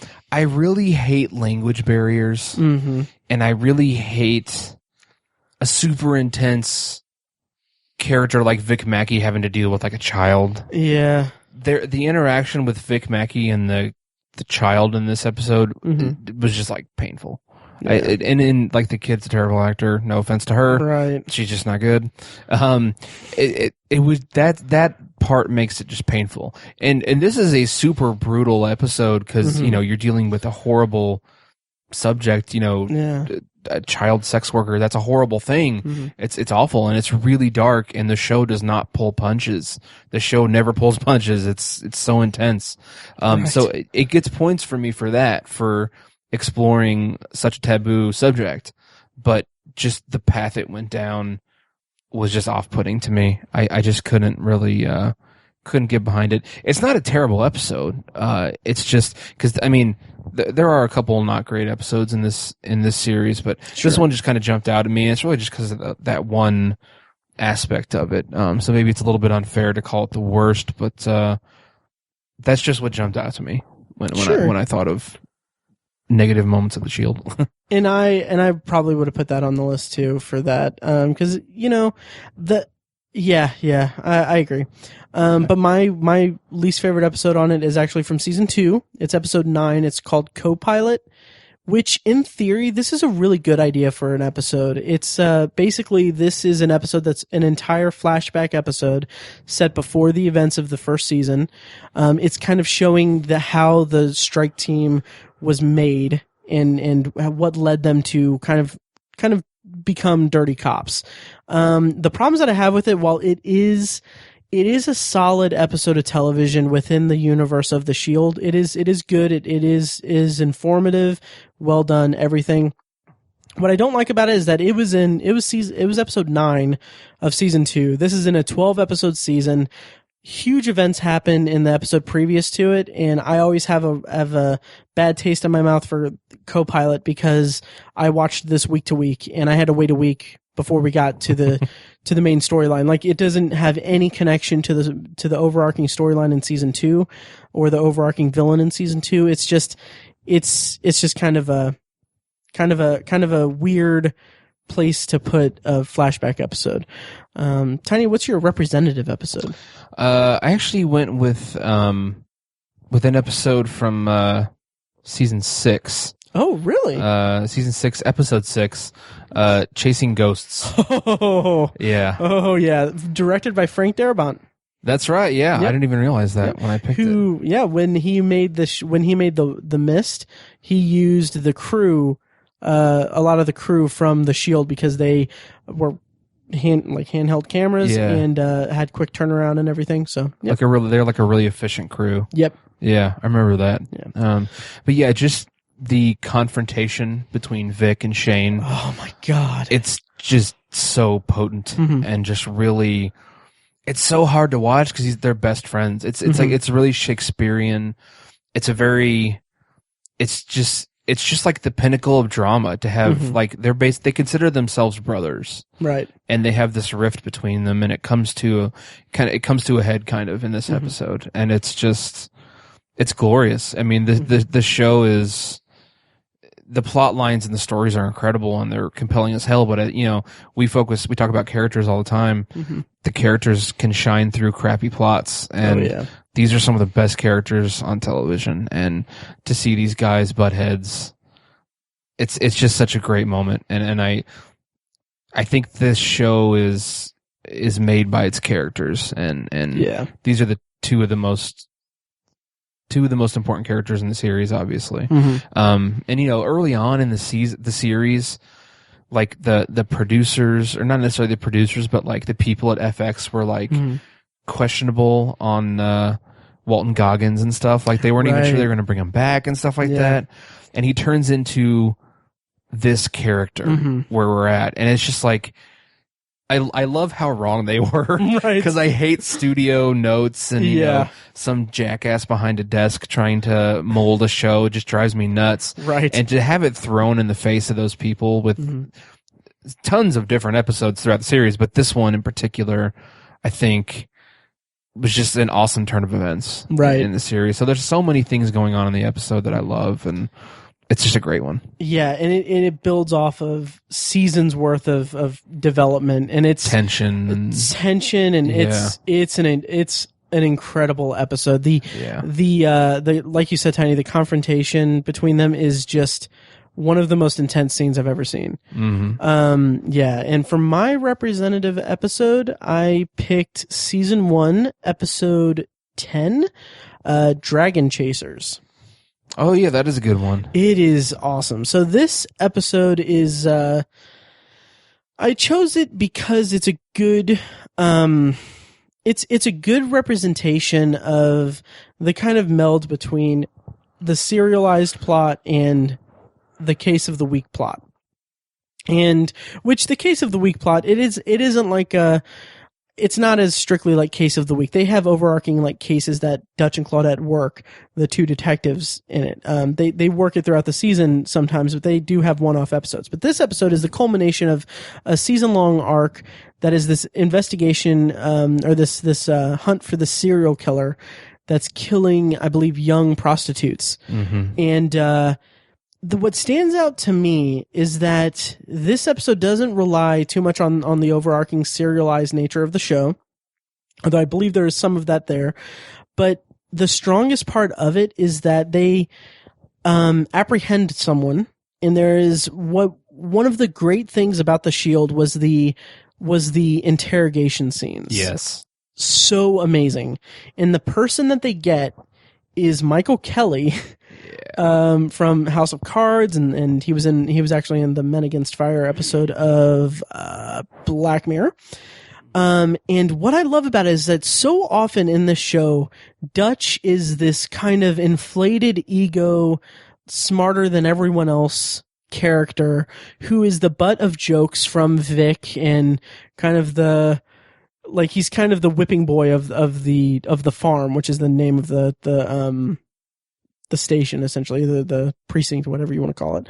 And so this episode is amazing because this includes a scene where Dutch is interrogating a suspect, and everyone is like gathered around the monitor watching him basically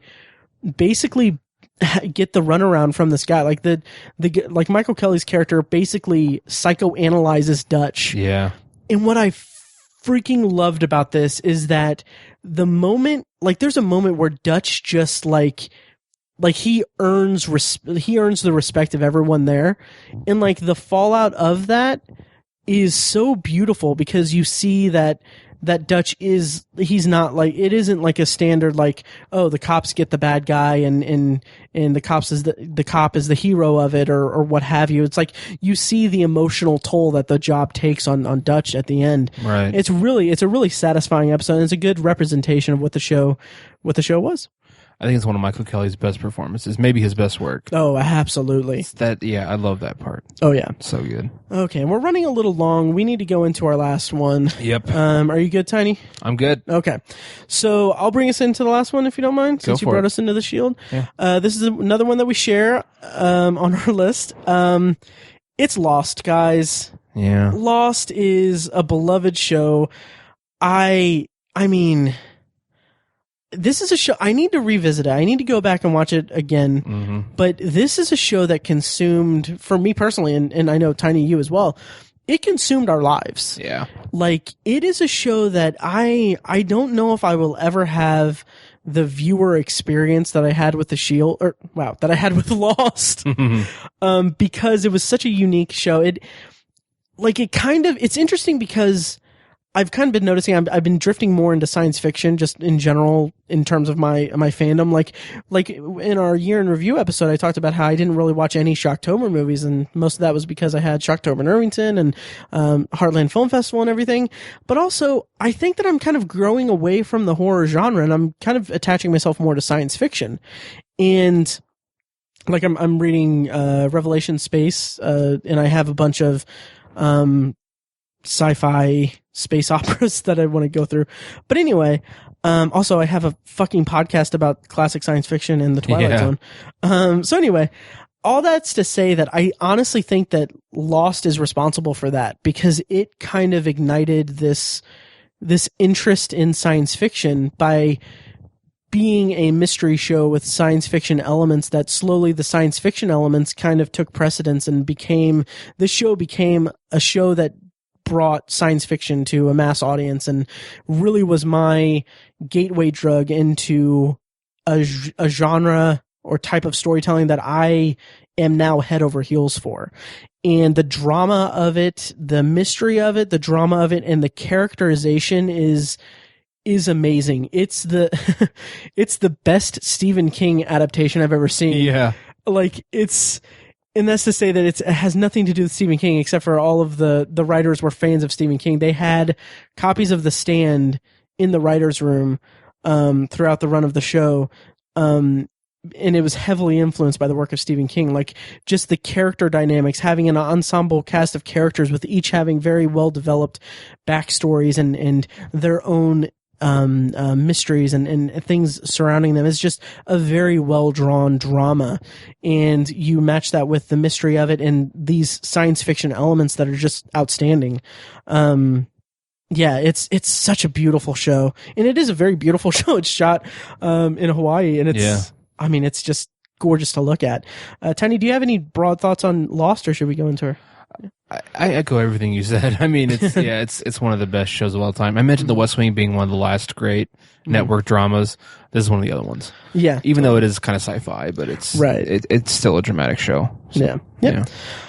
So I'll go ahead and go into favorites. Okay. And I say favorites plural.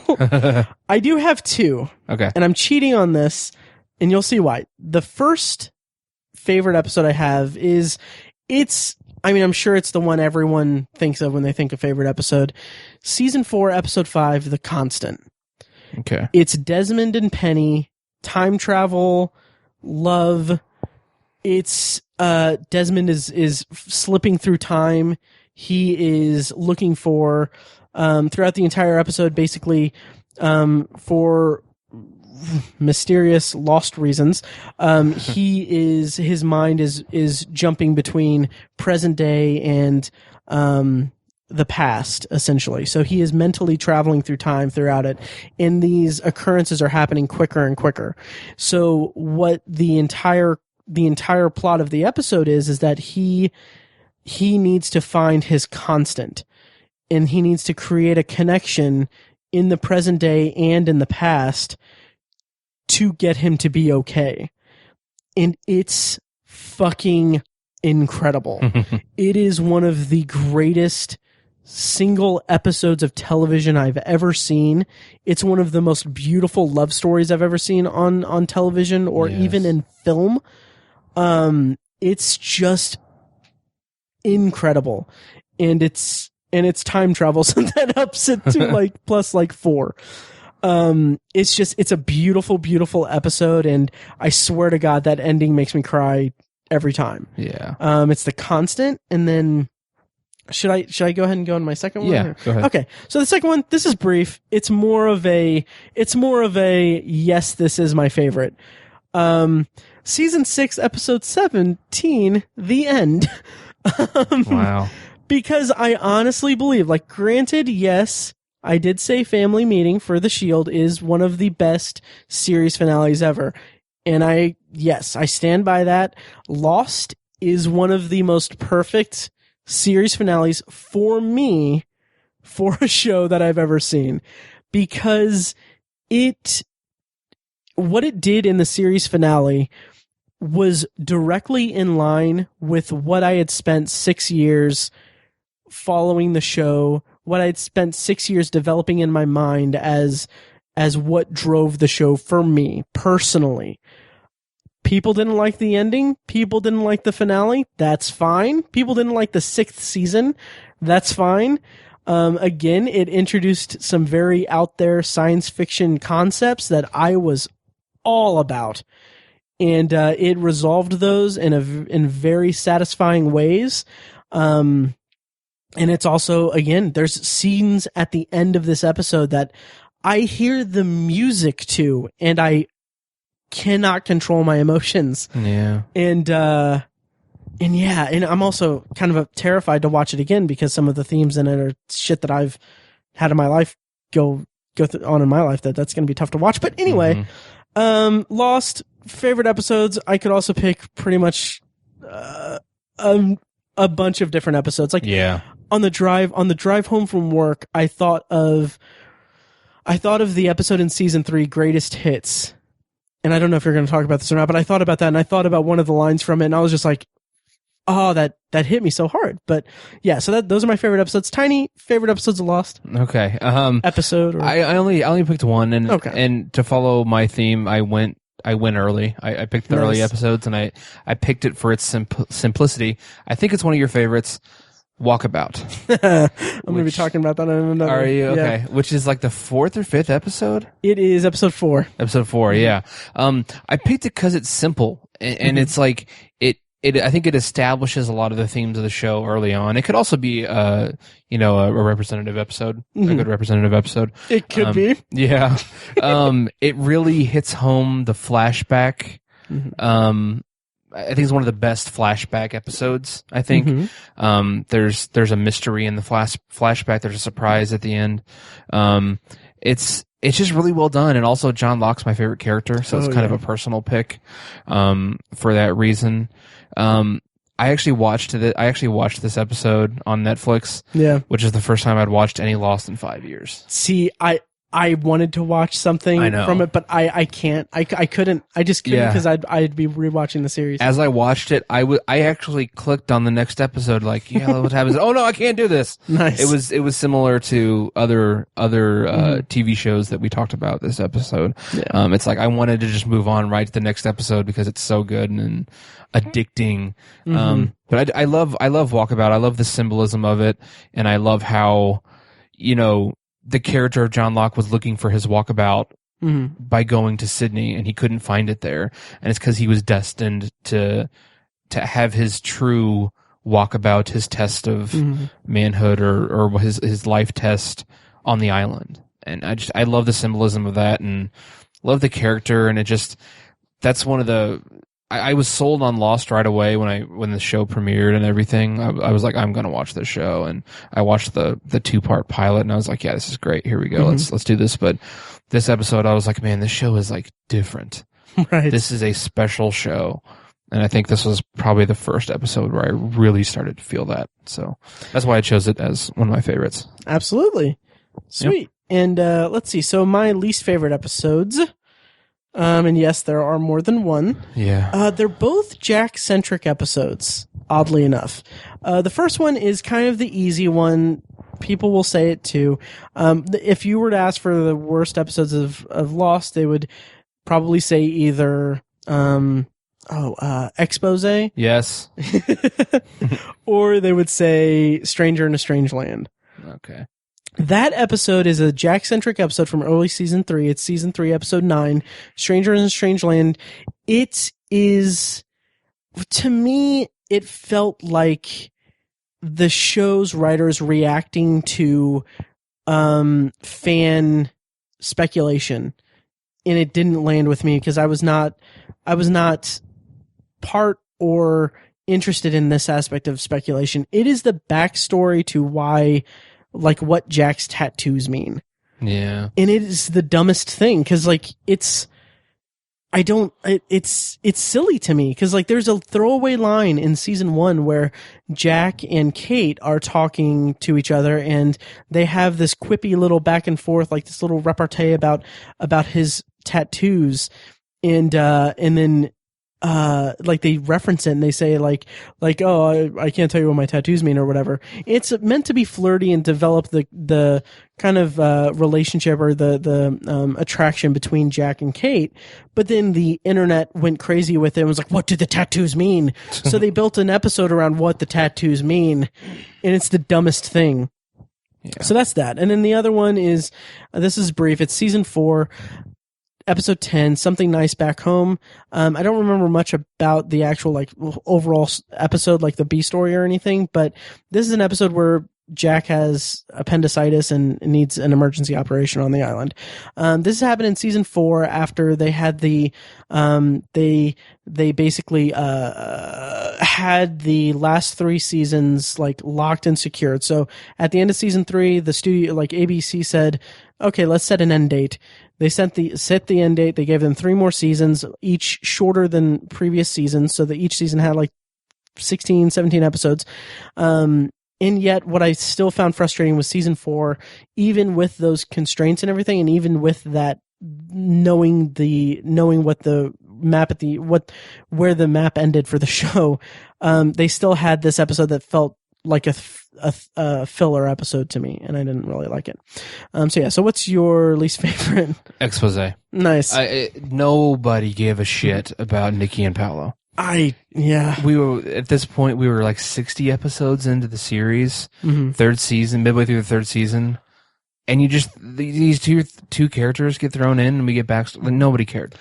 It was a waste of 43 minutes on the island. I would have much preferred to follow something else, or I hated it. That's fair. It's pointless. While Stranger in a Strange Land, yeah, that's not a good episode either. Mm-hmm. At least it's influencing a character and giving us backstory on a character. Sure. Totally. Yeah. And if I may defend it just a little bit. You may not. Okay. I'm kidding. No. I respect what they tried to do, because what they tried to do was in early season 3, they introduced Nikki and Paolo as characters who've been there the whole time. Like it's kind like they did a flat in the flashback episode for them. They did like a thing where they basically made Nikki be one of the characters that are in the background of the pilot episode. And I respect that idea. That's a solid idea. In execution, it wasn't that great.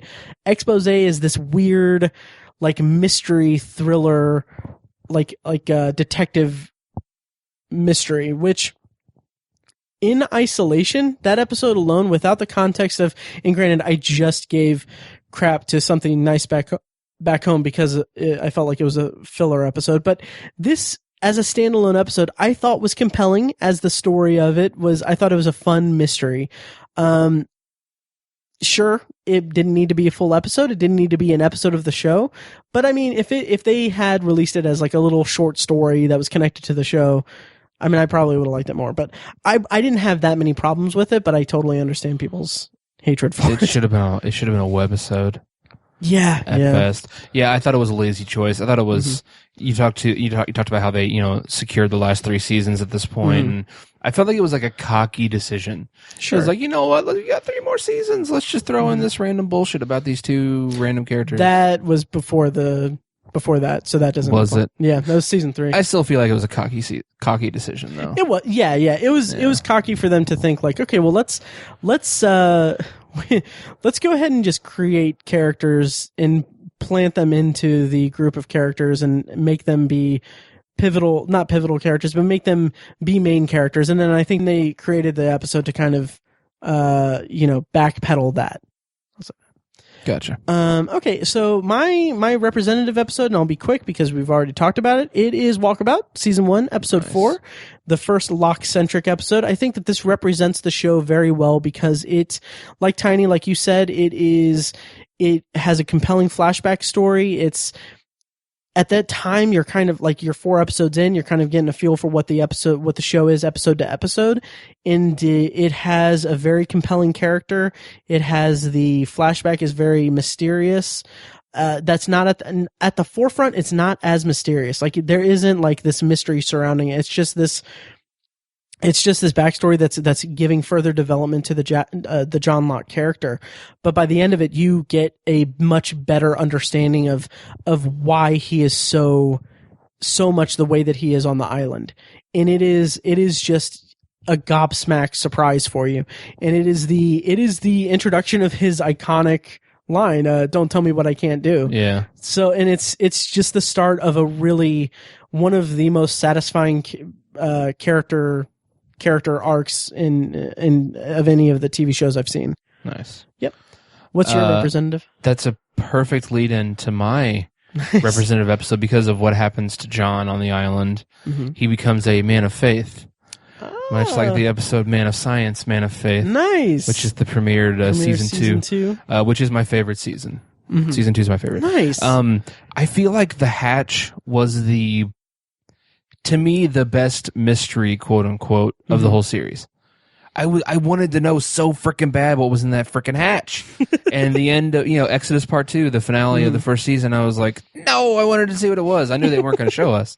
Right. But I just wanted to know so bad, and I was just so curious, and they just roped me in. Like, if I was a fish, they would have had me cooked up and filleted in a couple minutes. Like, they got me hook, line, and sinker. I mean, and so, like, to finally go down that frickin' hatch and see what's down there, and they reveal it so slowly, and they have the flashbacks in there. Yeah, man, I loved the slow burn of this episode. Mm-hmm.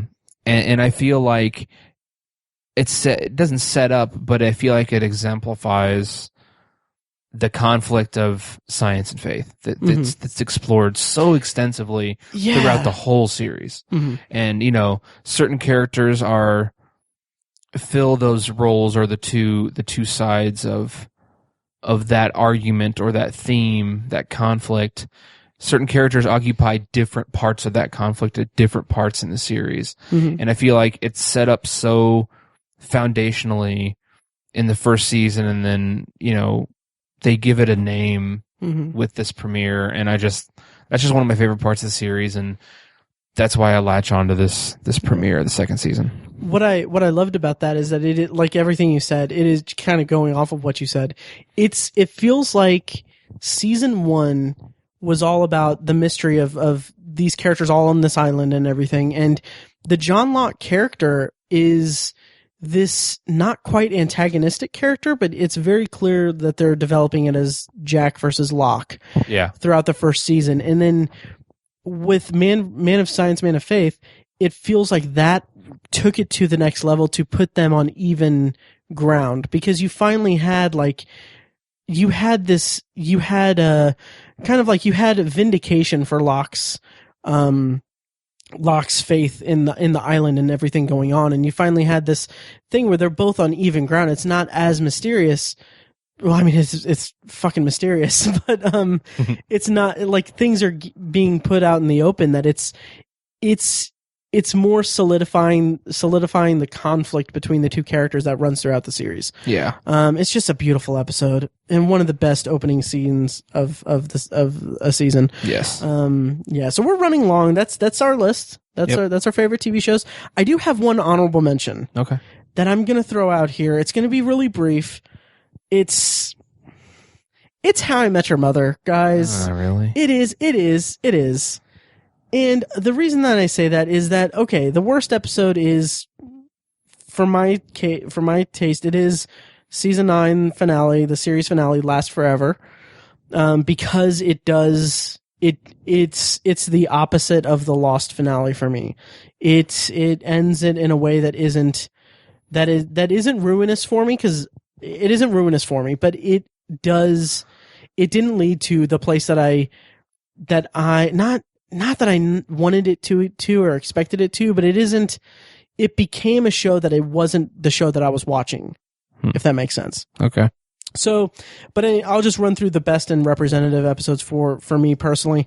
Best is season 8, episode 20, The Time Travelers, which I watched, and it is a freaking brilliant episode. It's all about Ted's. The episode becomes about Ted's realization that he's kind of alone when all of his friends are moving on and doing bigger things. And it's funny because I watched it while making this list because it was in contention for my actual list. And this was after we recorded the year in review episode where, like, yeah, I mean, I'm not going to lie. Like, we talked about how you and Mike have you're moving on. I haven't really made that many strides yet, like in my life or anything. I'm comfortable where I am, guys. I'm okay. But it's like, this kind of hit me a little hard because like the episode reaches a point where Ted kind of realizes, like, okay, Barney is, well, I won't give it away for spoilers, but he kind of realizes like why he's alone. And it's really interesting and it kind of resonated with me. Representative episode, season 1, episode 13, drum roll please. It is a romantic comedy storyline in a half-hour sitcom format. It is beautiful. It is everything that the show was in its prime, and it set the course for the series as a whole for me, and it's great. So even though the finale blew and the last season really wasn't satisfying to me, I would still put that as an honorable mention. Okay. Teach their own. Yep. Okay, so that does it for this week's episode. If you like what you hear and you want to support the podcast, please head over to iTunes and leave a rating and review. More reviews and ratings we get, the easier it will be for people to find the show in iTunes' search results in the highly competitive film and TV podcast category. And if you want to show your support with your wallet, I mean, I know you guys are getting your tax returns soon. You know, you can click donate. We actually did just get a donation from Pam Schwent. Yeah. I don't know if I should have said her last name. Mother of one of our friends from high school. A very nice donation. Very, very, very happy about that. Anyway, if you want to be like her and donate to the podcast, you can do that by clicking the donate button on obsessiveviewer.com for a one-time donation, or by clicking the donate link in the show notes of this episode, which can be found at obsessiveviewer.com/OV200. And you can also become a patron at patreon.com/obsessiveviewer, where you can choose from several different reward tiers, like the guys at Horror Movie Yearbook did, and how our friend Matt and Draco did. And any donations made will help pay the fees to keep the podcast running so we can continue to provide you with our weekly podcast content, which, Tiny, next week, 201, what are we doing? We are probably going to talk about Patriots Day. Yes, we are. We're probably going to review Patriots Day. Yeah. If not, we'll have something else. We'll figure it out, but likely Patriots Day. Yep. And and that about does it for this week's episode. Thank you guys for listening. Thank you guys for putting up with us for 200 episodes. We're at 200 episodes. 200. That is awesome. Looking forward to the next 100 and talking about our favorite YouTube channels for episode 300. I don't know. I would totally be game for that. I wouldn't know what to really put on this. Anyway, thank you guys for listening, and we'll see you next time. Thanks, guys. Thanks.